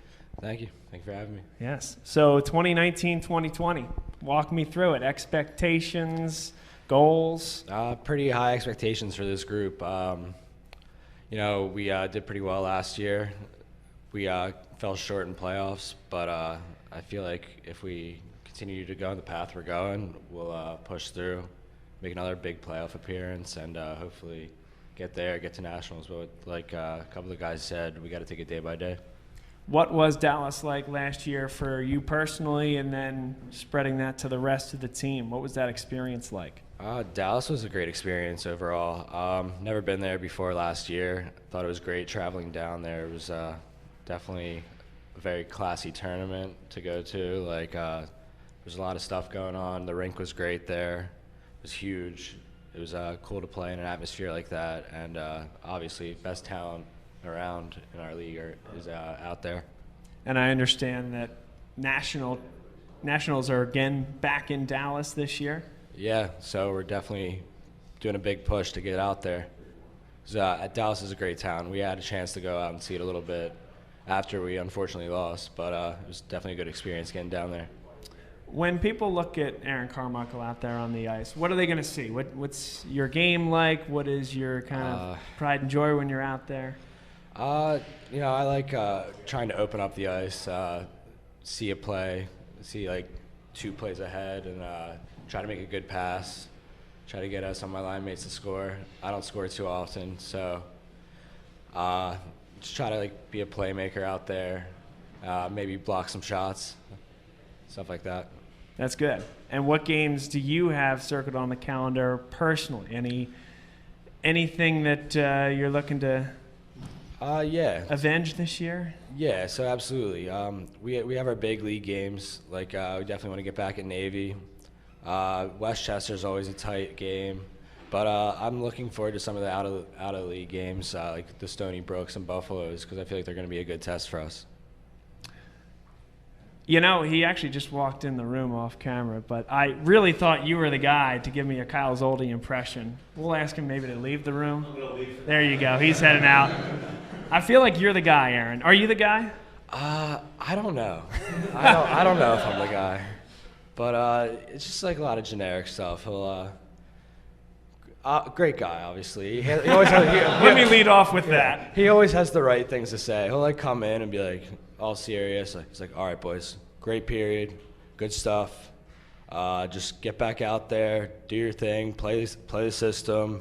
You guys know what to do. Get back out there. So there's no Herb Brooks from Miracle or anything like that? No big. I want you to be a hockey player. Yeah, no huge big pump up things, but he always seems to have the right thing to say.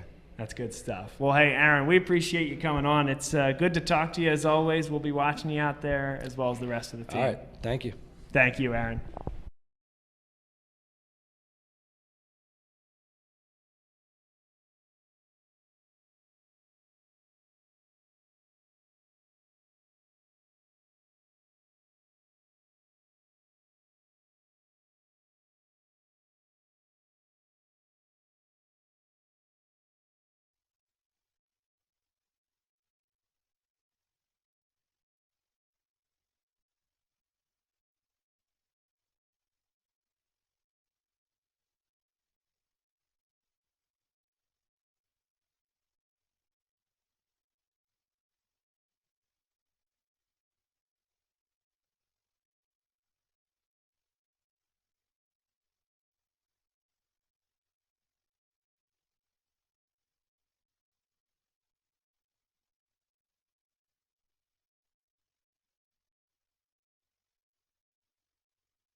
Nearly time for puck drop here at Class of 1923 Arena.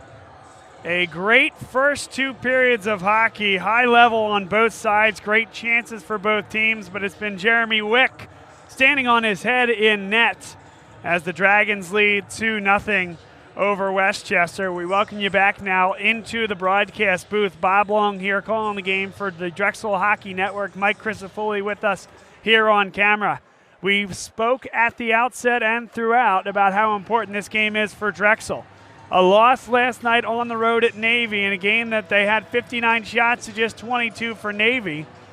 And Navy still came up with that 2-1 win. This becomes enormous here for Drexel to fall 2 games back in the loss column to each of those 2 teams, both of whom, Navy and Westchester, will certainly look to be in the chase for the ECHA title at the end of the year. It's not the death knell, and it's not a must win, but certainly important if you can get that win and push Westchester back down to that 1-loss threshold, knowing that you have 1 more game against Westchester and Drexel the rest of the way. Even William Patterson technically in the lead with the most points, but they do have 3 losses in the loss column. This is a huge third period. Can Jeremy Wick continue to stand on his head? Drexel being outshot 26-19. Doesn't matter. Nothing's found its way through the pipes yet for the Golden Rams of Westchester University. We'll now turn your attention to the ice as we're ready for the beginning of the third period. Thanks, everybody, for being with us here on the Drexel Hockey Network.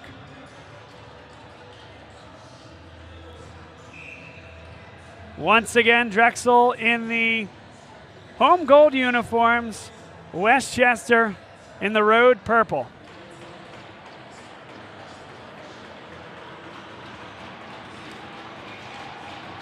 You feel the intensity in this building as this is a huge third period for both programs. A weekend circled on the calendar for Drexel against their 2 arch rivals, Navy and Westchester. This, the second game of the weekend, and they have a 2-0 lead as Churchvara comes onto the puck defensively. Good move there, but does not clear it. Here's Cleary, goes to the backhand, he shoots, and it goes off the side netting. Still on the back side of the net, Westchester with the puck, and they give it away. Leo Flick could not control. Still no clearance. McGinley on the ice, can't clear it. Cleary back behind the net, drops in front for Sennigan, and he can't drop it home. Sennigan gets it at the top of the circle. They'll work it across for Joey Kubachka. Sennigan in the slot. Patience here. Takes the shot, comes all the way through, and a save by Wick. And no icing there as it's 5-on-4. And now nearly a penalty there as Flick and Neely both went down. Now 5-on-5. Wick comes across, makes a huge save. One more time, Wick comes up with another one. Unbelievable from Jeremy Wick. Let's take one more look. A cross-ice pass was beautiful. And Jeremy Wick did get the first save and then made another one from point-blank range.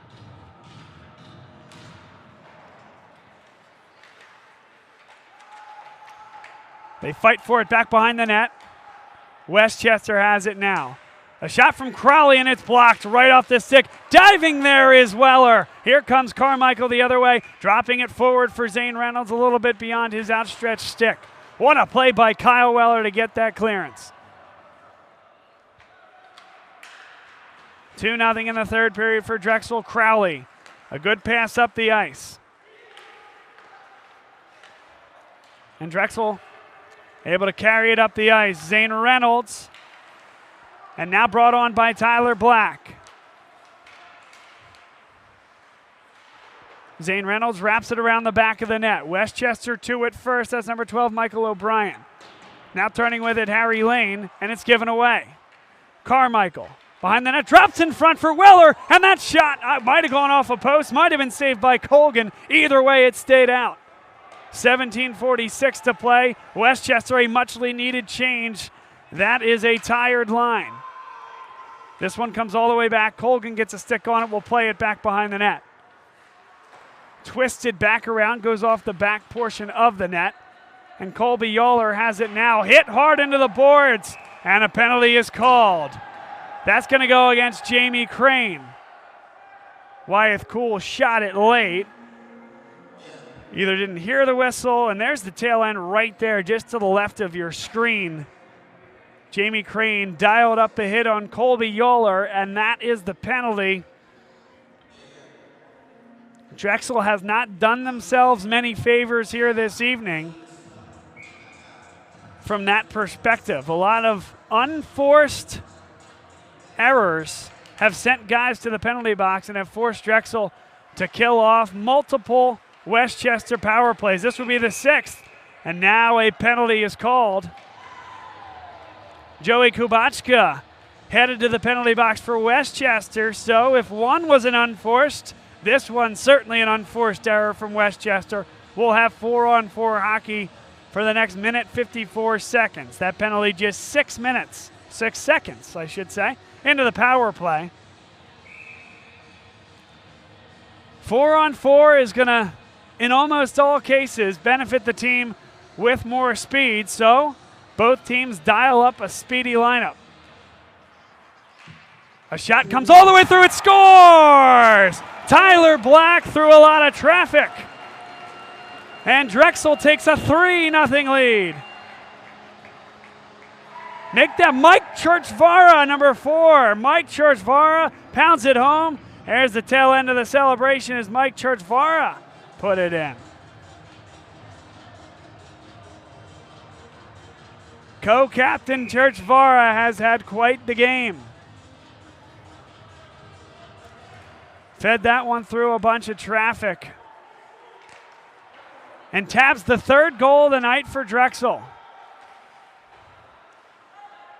4-on-4 will remain. And now a long pass up the ice for Westchester.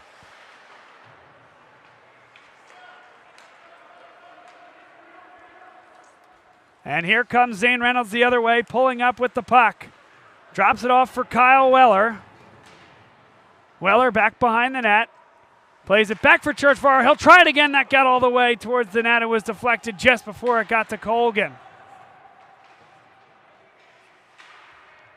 Back behind the net. It's popped now high. Another shot comes right on net. That one came from Nick Urbani. Played back behind the net for Westchester.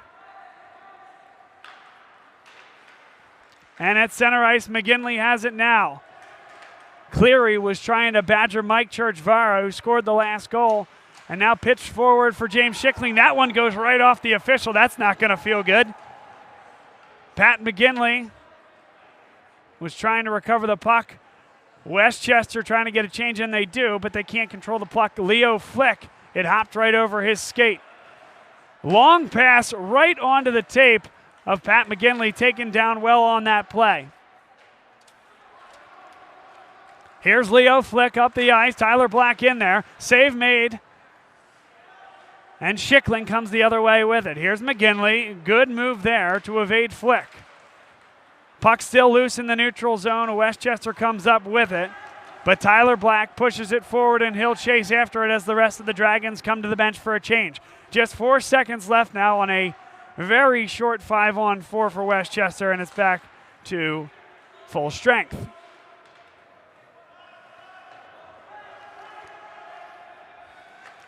Connor Kurzenabe throws it all the way up the ice, and no, it was offside.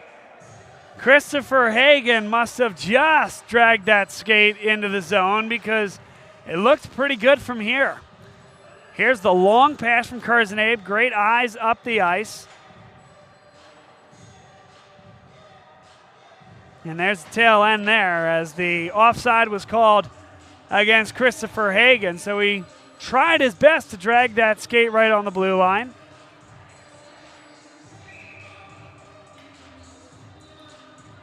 Face-off in the offensive zone for Westchester. O'Brien wins the face-off. Long shot was directed wide. Yawler feeds it back behind the net. Onto it now, number 18, Ari Nordlinger. Nordlinger is taken off the puck well. Drexel looking for a clearance. Everyone was skating away. Now they do come on the puck. Jamie Crane feeds it forward but can't come back onto it. And now there's a fight on the near side boards. Jamie Crane and number 7, Jake Harmon. Stoppage here with 14 minutes, 43 seconds on the clock. And we're going to delay here as we get ready for a face-off. We just updated the score there. 3-0 Drexel with the goal from Mike Churchvara. 14 minutes, 43 seconds left in the third period.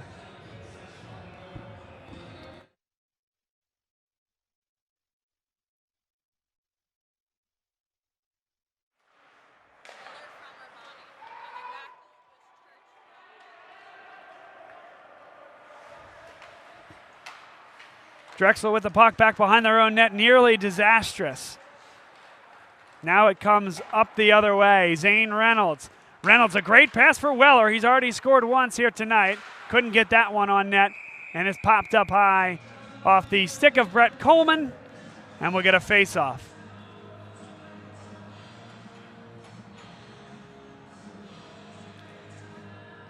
So your goal scorers here tonight, Aaron Carmichael. Kyle Weller got the second one, and Mike Churchvara scored the third for Drexel. Colgan catches the puck, and we'll have a face-off in the Drexel offensive zone. 14 minutes, 9 seconds to play in the third period.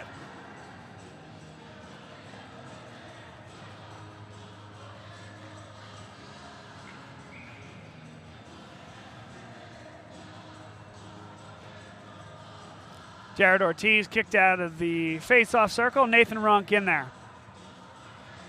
And now Westchester will have Aiden Smith kicked out. It's a party. Face-off won by Drexel. Nick Urbani tries to let it go. That one well wide. Coming back to the point for Chvara all at once, and now it was deflected high. A good look there for once, for Runk, I should say, as that was a one-timer from Churchvara, directed in front, trying to get that touch. Ortiz plays now back for Churchvara. Runk pitches it high. It's right in front of the net. Drexel cannot keep it in the zone, and it comes back to center ice. Kyle Fiore taking off the puck. Here's Ortiz with a shot through traffic. That goes just high. Nathan Runk. Now here's Urbani. That one off the pad of the goaltender, Brendan Colgan. Westchester now the other way. First to it, number 20, Stephen McElroy. McElroy hit hard into the boards, and Drexel comes up with it. It's going the other way. The goaltender, Colgan, comes out. Westchester comes back the other way. That one comes now on Wick. Turned on by Tyler Black. Black plays it back for Churchvara. Westchester looking to establish some possession, and they do, into their offensive zone. Losing an edge, number 21, Michael Rorty. Horacek pulls it back, sends back behind the net. In there, Senegan. Senegan strong on that puck, sent right in front. It is in front, and Drexel comes up with it. That one laid in front of the crease. Didn't seem like a lot of danger, though. Potentially dangerous here as Kyle Weller takes a huge hit, a clean one from Tiernan Senegan. Kubachka drops it back. And whiffing on it, number 25, Max McAllister. A lot of open ice here. Aaron Carmichael brings it in. Eludes one. Drops off for Reynolds. What a pass. And Reynolds nearly puts it away, but a big save by Colgan. What an unbelievable play by Aaron Carmichael to make one defender miss right there. And then the eyes up ice to find Zane Reynolds wide open. That is unbelievable distribution and a good effort from Reynolds, but a better save from Brendan Colgan. And we have some pretty high-level hockey going on right now.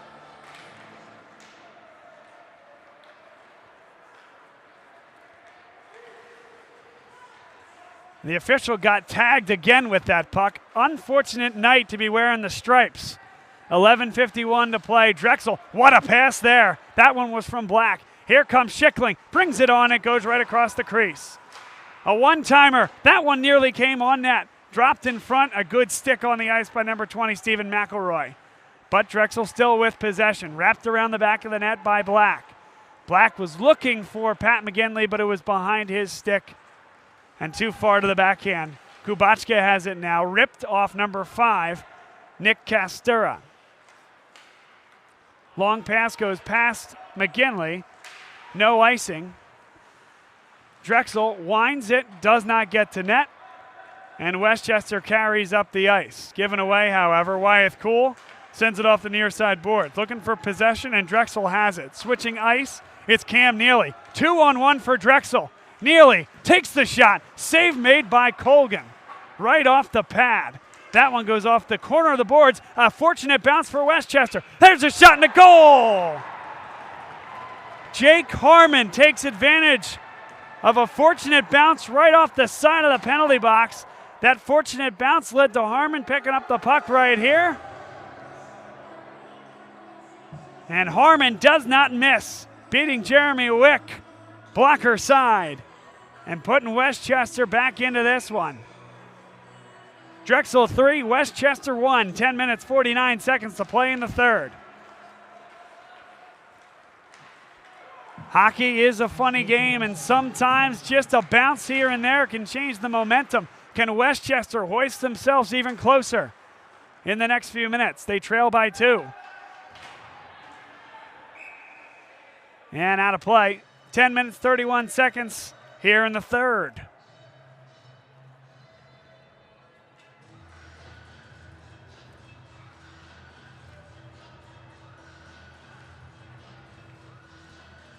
Drexel will get a full change.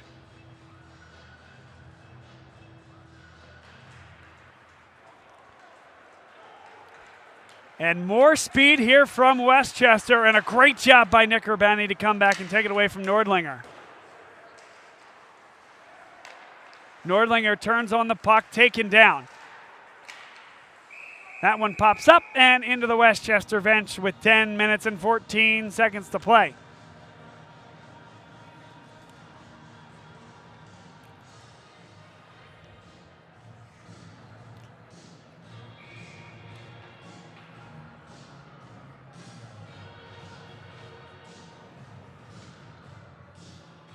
Kyle Weller to the faceoff circle and wins the faceoff for Drexel to the red line. That one came right on net. Colgan took it right off the chin, literally and figuratively. Here's another look. Urbani just takes it here and rips a shot. This is going to catch Colgan way high. And the knees kind of buckle after that. He is not comfortable even right now. See him standing with his back to the ice here, right with his chest up against the crossbar, but now we're back to action. Hopefully Colgan is okay. Just kind of caught him midway up the chest. Now another one pops way high and does stay in ice. Stays in the rink here. Weller right in front. Good stick lift there from Westchester. Urbani, that one was deflected, stayed wide there off the stick of Zane Reynolds after the initial wrister. Kept in well by Kyle Weller. Tried to distribute it back to Weller across the middle. Nice hit there by Nick Urbani, but it comes to the center of the ice. Zane Reynolds tries to hold off number 22, Jacob Horacek. Horacek lost a stick. Nearly dropped right in front of the net. Fortunate to send it at least up towards the point. Drexel looking to clear, and they do. Could be a 3-on-2 here for the Dragons. Zane Reynolds drops it back. Here's a shot from an off angle. The rebound could not be followed upon by Weller. Now right in front, Weller again, and it's saved on the near side post by Brendan Colgan. Boy, what a look there from the point, understanding that your teammate Kyle Weller is coming right in front. This shot comes from the point, but it was always directed wide, looking for that tip. And a great job by the Drexel Dragons. Another great save by Brendan Colgan. He's coming up big a couple times here in this third period to keep the Golden Rams right in this one. This one flipped around by Cleary. Cleary sends it above Flick's head and out of the zone. This one dropped back deep. Harry Lane has it over for Cleary. They'll work it out of the back. Now Leo Flick will get there first, as will Kubachka. Dropped off, and a nice job to keep the stick down. That's Tyler Black. He leads the 3-on-2 for Drexel. Pat McGinley has it now. That shot directed wide. Kubachka turns and flicks it high into the neutral zone. Schickling turns, and a nice kick there by Tyler Black. Nearly given away, and indeed so. Castura has it now. Nick Castura playing back to Black at the point. Takes the wrister, comes right on. They scramble in front, and it's sent to the sideboards. Black, he'll try it again. That comes all the way through, and it's saved by Colgan. And a little bit of extracurriculars. Just one jab at Colgan was a little bit too much for Harry Lane to stomach. You'll see a shot come there. One jab. There's nothing late about that, but Harry Lane protecting his goaltender, can't fault him for that one. James Schickling comes in late for the Dragons. 8 minutes, 21 seconds to play. Drexel 3, Westchester 1. You have to feel that the Rams have to be feeling pretty good about beating Jeremy Wick for the way he has played for the first 2+ periods.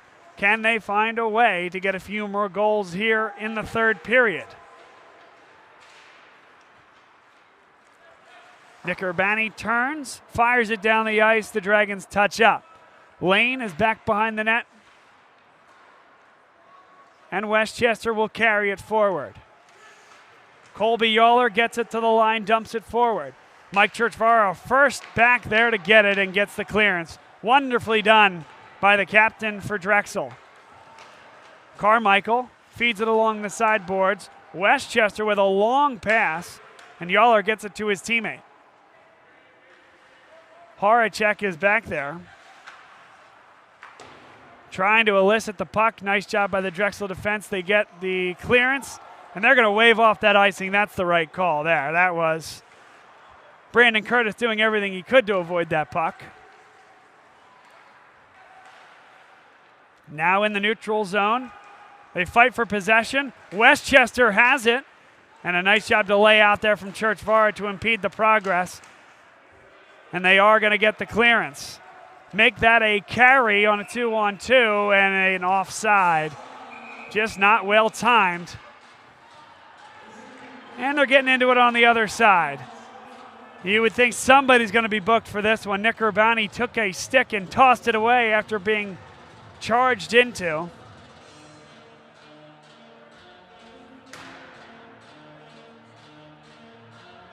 Urbani skates towards the bench. So no blood there. Nobody goes to the sin bin after the theatrics on that one. 7:01 to play, third period will be full strength. Drexel 3, Westchester 1. Two of the top 3 teams in the ECHA. Only one gets the automatic bid to nationals, and it's all decided here in the regular season. It's a true round robin. Each team plays each other twice. This a big one here for Drexel. Drexel gets the clearance. Wonderful work here. Crane tried to go for the toe drag and way to stay with it. Max McAllister, a great defensive play. But Drexel retains possession in their offensive zone. Cameron Neely drops it off in front, and the stick lift did not allow Drexel to get a shot on. A shot with one hop. Wick has it. Long pass comes to Christopher Hagan. He'll drop it back deep. And Drexel, with some quick shifts, want to get fresh legs on the ice to defend the onslaught here from Westchester. And icing will help. 6 minutes, 4 seconds to play. We'll get the face-off in the Drexel offensive zone. And I think this is smart from Soldie. A little bit of quicker shifts. Westchester's going to be throwing everything at you, and the biggest thing is keeping the puck out of the net at this point. You're going to see a lot of minutes from Tiernan Senegan, a lot of minutes from Horacek, and a lot of minutes from Kubachka, the 3 goal scorers for Westchester, doing their best to climb back into this game. The shot was deflected. Now right in front. It's in front of the net, and Westchester able to skid it wide. They're going to wave off this icing as they say Coleman could have gotten there. Wyeth Cool didn't get enough on that one. Dropped in front. A lot of gold in front, but still unable to clear. They got a shot on. Jeremy Wick makes one save. Westchester has it behind the net. James Schickling takes one off the play. Still right in front, and now it is cleared down the ice by Castura. Castura tried to lay another hit. He's the one that went down. Wyeth Cool back behind the net, as in there as well as Michael O'Brien for Westchester. Drexel with a little bit of trouble clearing the puck in the last few minutes. But they'll be able to carry this one down the ice as we tick under 5 minutes and 5 seconds to play. A 2-goal lead for Drexel. Third period action here on the Drexel Hockey Network.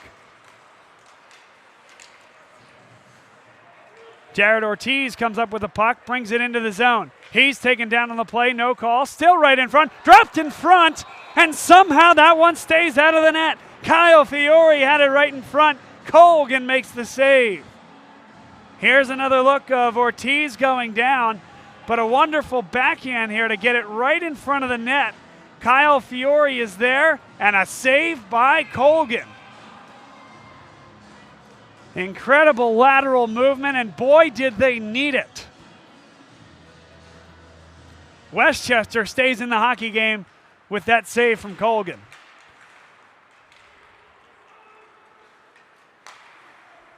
Nick Urbani tries to chuck it deep, but it actually goes off number 21, Michael Rorty.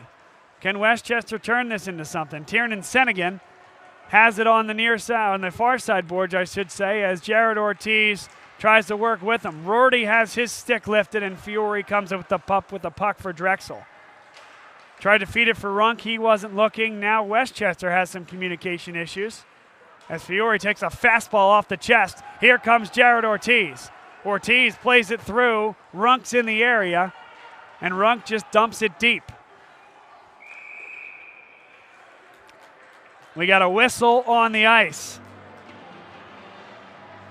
Another penalty. This time it's Westchester's number 22, Jacob Horacek, with a cross check heading to the sin bin.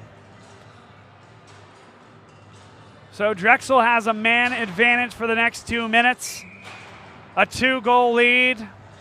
Feeling pretty good about themselves here at home, trying to bounce back after a tough loss last night against Navy. The shots a lot more consistent and a lot more even in this game. 34 shots for Westchester, 33 for Drexel. Compare that to last night when Drexel put 59 shots on Drexel's goaltender, or I should say Navy's goaltender, and Navy's goaltender saved 58 of those shots. Drexel a 2-1 loss. This is one that they needed, and they're 3 minutes and change away from getting. Here is Mike Churchvara coming up. A cross-ice pass does find the stick of Pat McGinley, but the backhand, he whiffed on it. Here's a one-on-none if they can get there, but that one eludes number 26, Joey Kubachka. Leo Flick has it now. Drexel with the man advantage somewhat easily elicits that puck. So certainly Westchester does the job to waste some seconds, but they're also going to need a few goals and quickly. 1 minute left on the power play for Drexel. 3 minutes left in the game. Skating onto the puck, Kyle Weller. Weller with a shot. That one goes wide. Might have been off the blocker of the goaltender, Colgan. Cam Neely carries the puck. 40 seconds left on the power play. Weller at the point. Weller plays it across for Urbani. Carmichael back for Urbani. Has a shot. That one deflected and goes just wide. Pinching forward was Weller, and that is tipped out of the zone. So Urbani will skate back with it. Toss it in the air for Carmichael, who takes a nice lick by Harmon. 14 seconds left in the power play. Schickling there, as is Carmichael. They fight for it. Carmichael has it, flips it high. 5 seconds left on the man advantage. 2 minutes left in the hockey game. Horacek comes back on the ice, and it's full speed ahead here for Westchester. They need a goal, and quick. The goaltender, Colgan, stays in the net. 1 minute, 50 seconds left in the third period. Brought forward by Schickling. Drexel content for possession, and then to dump it deep. Colgan can't get off the ice. Possession here for Westchester. Colgan stays in the net again. He's either can or chooses not to come off the ice. McAllister plays it forward. There's a shot, saving a big rebound. Drexel's able to get a clearance here, but a huge rebound. Now kept in by Yawler. Yawler comes on with a backhand. It was blocked in front by Urbani. 1 minute, 13 seconds left. Still in the net is Brendan Colgan.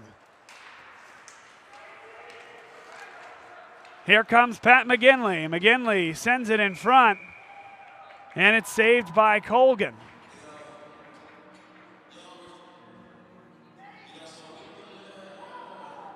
1 minute, 1 second to play.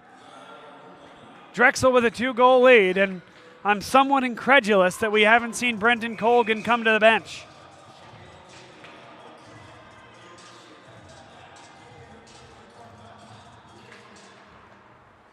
Church-Farah broke a stick. Here comes Westchester pulling back. Sent right in front. Puck is loose, looking for a clearance, and Drexel's going to get it. Now the net is finally empty. Colgan to the bench, 6 skaters out there for Westchester. 38 seconds left in the game. Drexel inhibiting the progress, but Westchester has to go. Here they come. Lane sends it across right in front. That eludes the stick of number 13, Ryan Vogt. Right in front, Wick covers up. 19.5 seconds left in the third period. Wick has had one of his best games in a Drexel uniform. 19 seconds away from finishing this one off and collecting a much-needed victory over the number 25 team in the country, the Westchester Golden Rams. Drexel ranked number 22. They may drop this week due to their loss to Navy last night, but none of that really matters. There is one spot that is automatically assured for the winner of the ECHA, and it's a win like this that was absolutely necessary to keep them in the thick of that race.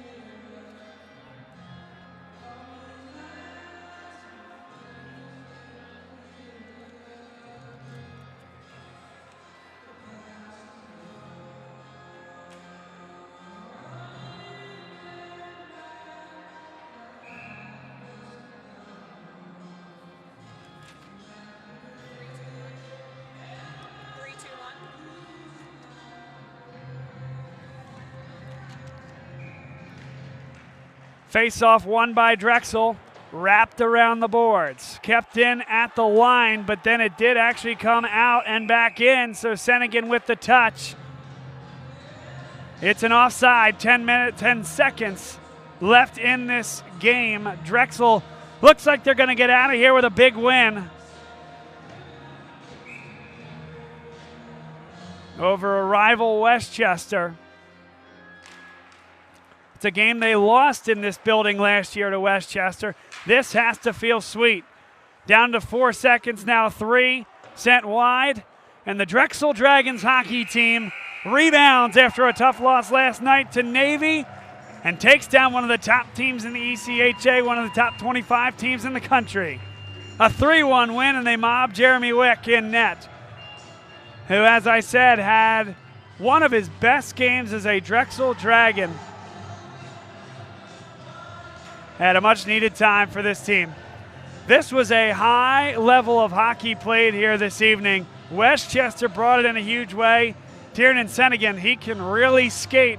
Joey Kubachka, Jacob Horacek, these guys can play. And Drexel's going to have to go to Iceland Quad Links in the second half of this season and take on a really hungry Westchester team at that time, but there's time to prepare for that. Tonight, it's time for Drexel to size things up after a real test of a weekend against a really good Navy team, a really good Westchester team. They finished 1-1 in that time frame and put on a show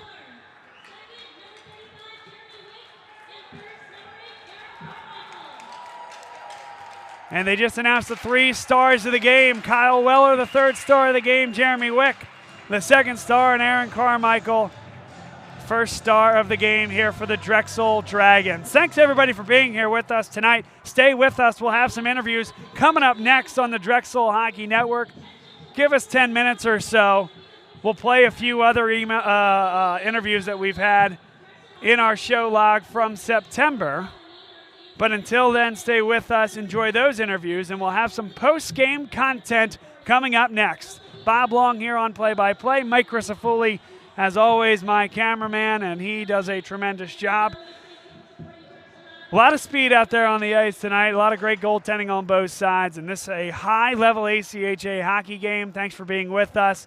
And if you don't hang around, we will see you next time. We broadcast all of the D1 and D2 hockey games here from the class of 1923 arena for this Drexel hockey program. Stay with us, everybody. We'll be back with more post-game interviews coming up.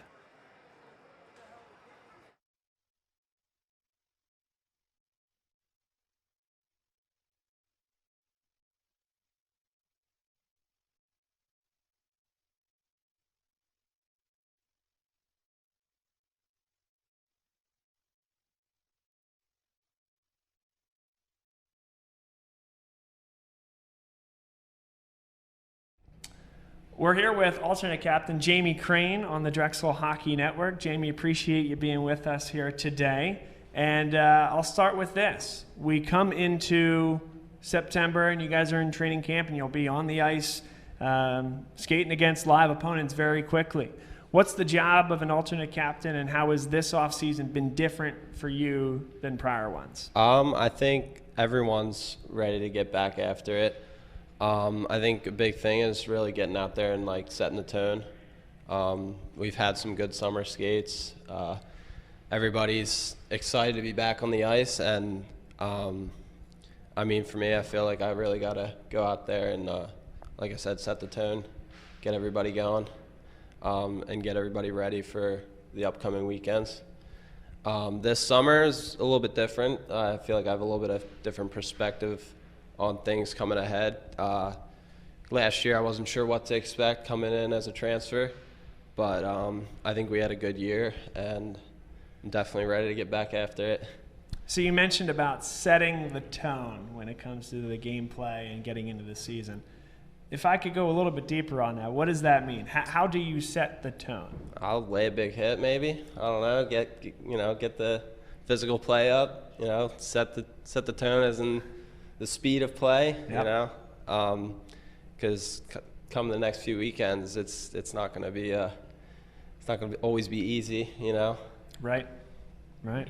So when people watch Drexel hockey, folks that might be tuning in for the first or second time here this evening, what are they going to see out there? What is your identity as a hockey team? I think Drexel hockey, I mean, we do a little bit of everything. We grind it out, and then we also have guys that can make some big plays, and it can be pretty sometimes, and it also can be a little hard-nosed.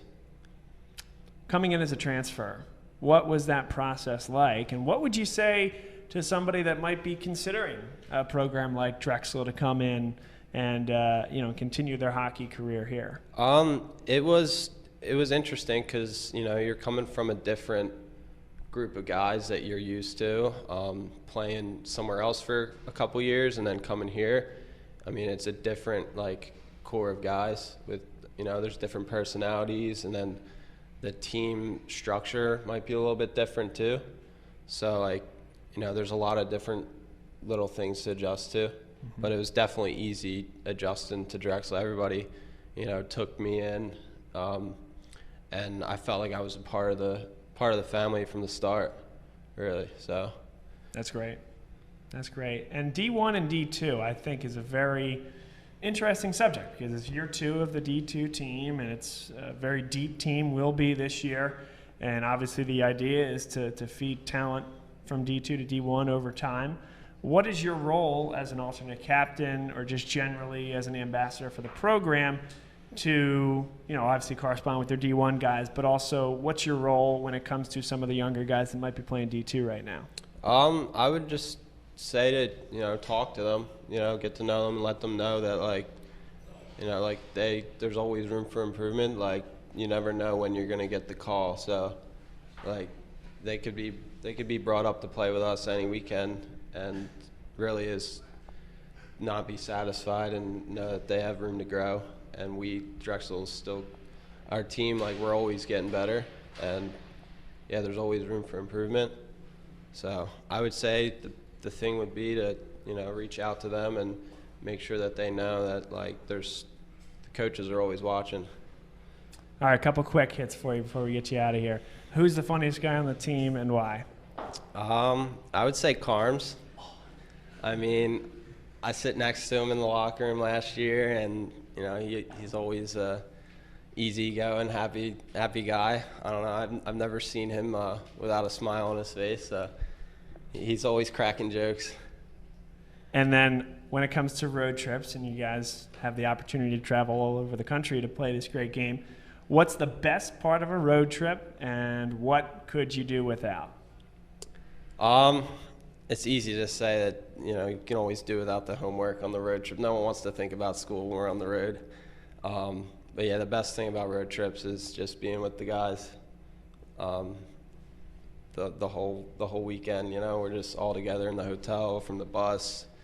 Road trips are always a fun time. Oh, that's great. Well, you'll have a lot of them this year. Hopefully a lot of success as well. We'll be watching. We'll be broadcasting you guys all year. Congratulations on the alternate captain role this year, and we will be following along. So thank you. Awesome. Thank you.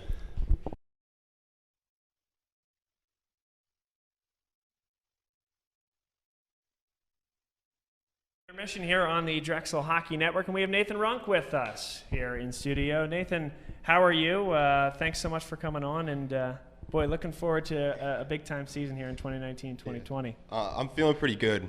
This off-season definitely helped a lot just to get back into things. Definitely been working out a lot just to keep in hockey shape, but I'm looking forward to just getting together with the boys again, getting to wake up early and practice. Looking forward to that. Yeah, we're sitting here at tryouts, I guess this technically is. Training camp. Training camp in the fall. Break us down, if you could, what this time frame means. Obviously, you guys are just getting back together after the summer. How key are these next couple weekends for you guys to kind of filter through what will then be chemistry for the season? I think they're crucial. I think with training camp, it's just to get your legs back. And tryouts, you really just got to show what you got. But then once the teams are picked, I think the first couple weeks are just obviously to get together, catch up, like if you haven't seen somebody for like the off season, but like we get things started pretty quickly, so we really just have to be all business, just focus in on like our overall goal, which is to get the Nationals and to win our first game there. Well, that's a great segue. We've been talking. One of the constants of these interviews is talking about that experience down there in Dallas, and it was a tremendous comeback effort, a really good experience, I would guess, for you guys. Yeah. What did that mean for the team, and how do you feel that, though that was months ago, is going to carry forward over the course of this season? Well, I think it just shows that we can compete with anybody as long as we just bond together. I mean, especially in that third period, that was probably one of the best periods of hockey our team has played. So I think we can definitely build off of that into this new season. That's great. No, that's great. And so for you then as well, continuing to step up into a role with the departures of some of the seniors last year, including Dylan, who was a tremendous player, and Jim, who kind of anchored that backside there. What does the role look like for you, but then also some of the other younger guys that are stepping up into veteran roles now? I'd say with me, like the biggest thing that I can bring is just like physicality to the game and also just like speed. Obviously, last season wasn't great when it came to scoring. I'm looking to step that up a little bit. But I think with a lot of the rookies too, they need to, I guess, accept the role that they're in, but don't be satisfied with it. Try and get better and try and get into a better role than what they start out with. I think to keep a positive mindset definitely helps as well. So who, now to the fun ones here, who's the funniest player on the hockey team, and why? I'd have to go with Fior, just because he's my line mate. So he's got a couple votes already. Yeah, I mean, just being on the bench with him, like we could have a bad shift or something, but he always knows what to say to keep the mood light and just to go back out there and want to do better. Definitely last year, he helped me a lot because I had a couple tough games, but he kept me positive. That's great. And then who's the most, I struggle with the correct adjective, but let's say profound. Who's the most profound player in the team and who really kind of makes you think, whether that's good or bad? I'd probably say Chris Hagen. He always keeps me on my toes. I mean, whatever he says, like I have to be ready for it, have to have a pretty good response or else he's going to let me hear it. And then which coach... how do I ask this? They're all going to hear this. Which coach is the most? Which coach is the easiest to like make fun of? Let's put it that way. What are the things that the coaches do that you guys are making fun of in the locker room? All in good fun, of course. I'd probably just say Derek. I mean, he's kind of the shy type. I know we let him hear it during the intermissions and at the end of the game. All right, everybody, welcome back inside the booth here, the Drexel Hockey Network. Drexel, a 3-1 win over a really good Westchester team. We have Aaron Carmichael, Jeremy Wick alongside. Let's start with you, Aaron, because you have the microphone in your hand, and because you got things started here tonight with the goal. What did you see out there, and how did it feel to get that first one through the pipes? First one felt good. I kind of got served up on a silver platter there and ended up cashing in on it. Felt pretty good. And felt we were able to get our forecheck going pretty good tonight. And guys played pretty well tonight. Back to that finish. It was a class finish because it seemed like you were waiting for the goaltender to really not even make a mistake, but make a decision where you wanted to go, able to slide it through the 5-hole there. What do you see when you're making a decision about how to attack in a one-on-none situation? Yeah, in that situation, he's a pretty aggressive goalie. Just kind of try to wait him out. I saw you open up the 5-hole and just slid it through. And now, Jeremy, to you. Yeah. I made the comment before we started this. I thought it was one of your best nights in between the pipes since I've been doing this. Yeah. Did things feel good in there for you tonight? Yeah, no, things felt really good. Things didn't turn out the way I wanted to them yesterday. So kind of really today come in focused, come in prepared, and make sure that, we had a good game here in front of them at home, especially for standings-wise. Was there any discussion in the dressing room, either amongst you guys or from coaches or whatever it might be, about the importance of this game, knowing that Navy hasn't dropped one to this point? Yeah. Westchester had not dropped one in ECHA play. Yeah, no, so last year, too, it came down to pretty much us and Westchester in the end, and I really think that it's going to be the same this year. So really to come out in the first time we play Westchester, to get that first win, to kind of give us a little cushion for the next time we play them, it's huge for standings-wise, just because, our league gets only one auto bid for regular season. So to come out and kind of potentially beat the number 2 team is huge. What was the moment, what was the discussion like coming into, and this is for both of you guys, coming into this weekend? I assume you had this one circled on the calendar knowing that these were 2 of the top teams in the league. What was the thought process coming in, and how do you guys have the conversation now that the weekend is completed? Yeah, anytime you have 2 league games on a weekend, everybody, practice is going to be a little bit harder. Everybody's going to be focused. Everybody's going to be prepared. I think we had a lot of good non-league games we played recently. We've been competing against a lot of really good, talented teams. So I think that really helps prepare us for when we play, 2 of the better teams in our league. And I'll ask the same thing to you, Aaron. Yeah, so pretty much going off what he said, we packed our schedules, planning at some pretty good teams in the beginning, and we kind of had to reset our minds to play league games. It's great beating the good teams from the other leagues and playing against them, but for us this year, these are the games that really, really matter because we want to get back to Dallas. Yeah, and so what do you think you've learned here? You mentioned the really difficult schedule in the early part of the season. I think these 2 games will qualify as such. What have you learned about yourselves through November 17th here? Pretty much. You can't take a game off. No game's easy out there. Anybody can win any night when you're playing against the top teams. And the little mistakes will come back and hurt us. And we really need to cash in on the goals, the chances that we have in front of the net. I'll close with the same question to you. I think we got a lot of fight in our team. There's been a lot of times we battled through a lot of adversity during the year. So just the character that we have in the room, the leadership that we have in the room, really to kind of keep everybody in games, whether we're up a couple goals, whether we're down, to battle back. So just to fight in the character that we have. Aaron Carmichael got the scoring started. Jeremy Wick kept Westchester off the board all night here. This was a great team effort from you guys, a 3-1 win for Drexel. Enjoy this one, guys, and we look forward to seeing you guys here next weekend. Thank you. All right. Have a great evening, everybody. Drexel, your winner, 3-1. That's the final here from the class of 1923 Arena. Nice. Thanks, Bob. Good work.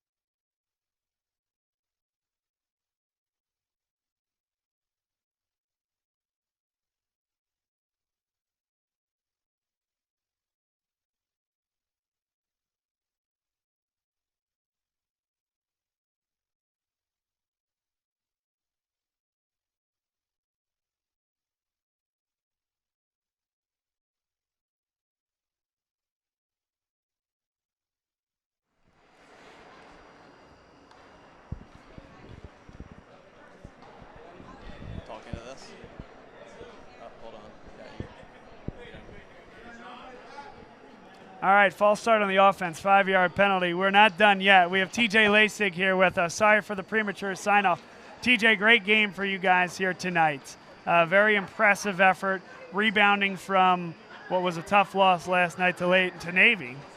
What did you learn about your guys here tonight? I just think we learned that we're relentless and we have no quit. I think it was a big bounce back spot after a tough one last night. 58 shots on goal, only able to put 1 in the net, so a little disappointing to get that loss. We knew tonight was a must win, every time it's a league game, it's pretty much a must-win. So glad to get that split on the weekend against a very good team in Westchester. I told Jeremy just a few minutes ago that I thought it was one of his best nights in between the pipes as a member of the Dragons. What say you of that performance from Jeremy? Absolutely, absolutely. Jeremy has been a rock for us all season, not just this season, seasons past as well. Tonight, a lot of penalty kills that we had to kill off on a very, I would say, high-powered power play that they have on the Westchester side. He made some tremendous saves, and he really just controls play for us back there, directing rebounds into the right spots, really a calming presence in the net, always doing a fantastic job. One thing I saw was an unbelievable effort, and you touched on it a little bit, but Jeremy, unbelievable in net. There were also 2 times where a puck was cleared off the line by somebody not named Jeremy Wick. What's that say about your team? Guys, those are forwards, those are defensemen. It's everybody contributing, I feel like, from a intensity and an effort perspective. For sure, yeah. There were a couple risky situations in front there, but we've got guys scrambling, blocking shots, not afraid to sacrifice their body for the betterment of the team. So I think, from the first guy on the team to the last guy, everyone gave their full effort tonight, and shows with the final score, 3-1 win. It was, I would say, a tough first 4 to 5 minutes. You mentioned some of those opportunities for Westchester. Aaron getting the goal there. Just a misplay by Westchester, but he really made no mistake. He kind of exposed the goaltender, waited him out, made him make a decision, and then slid it 5-hole for that first goal. Did that first goal really turn things for you guys? Oh, yeah, that was huge. I mean, we come out. They took it to us, I would say, for the first 4 or 5 minutes there. A lot of shots, a lot of play down our end. And then to get that quick turnaround. We've been on the other side of that when it happens before, where you're dominating play and then the puck goes in your own net. So it's a huge for a momentum swing, and great individual effort by Carmichael on that one. Well, congrats on the win, Coach. Thanks for being here. And we will see you guys next weekend, all rested and ready to go. Yep. Thanks as always, Bob. Appreciate it. TJ Lasig here with us. Now we are signing off for good from the class of 1923 arena. Drexel winner, 3-1.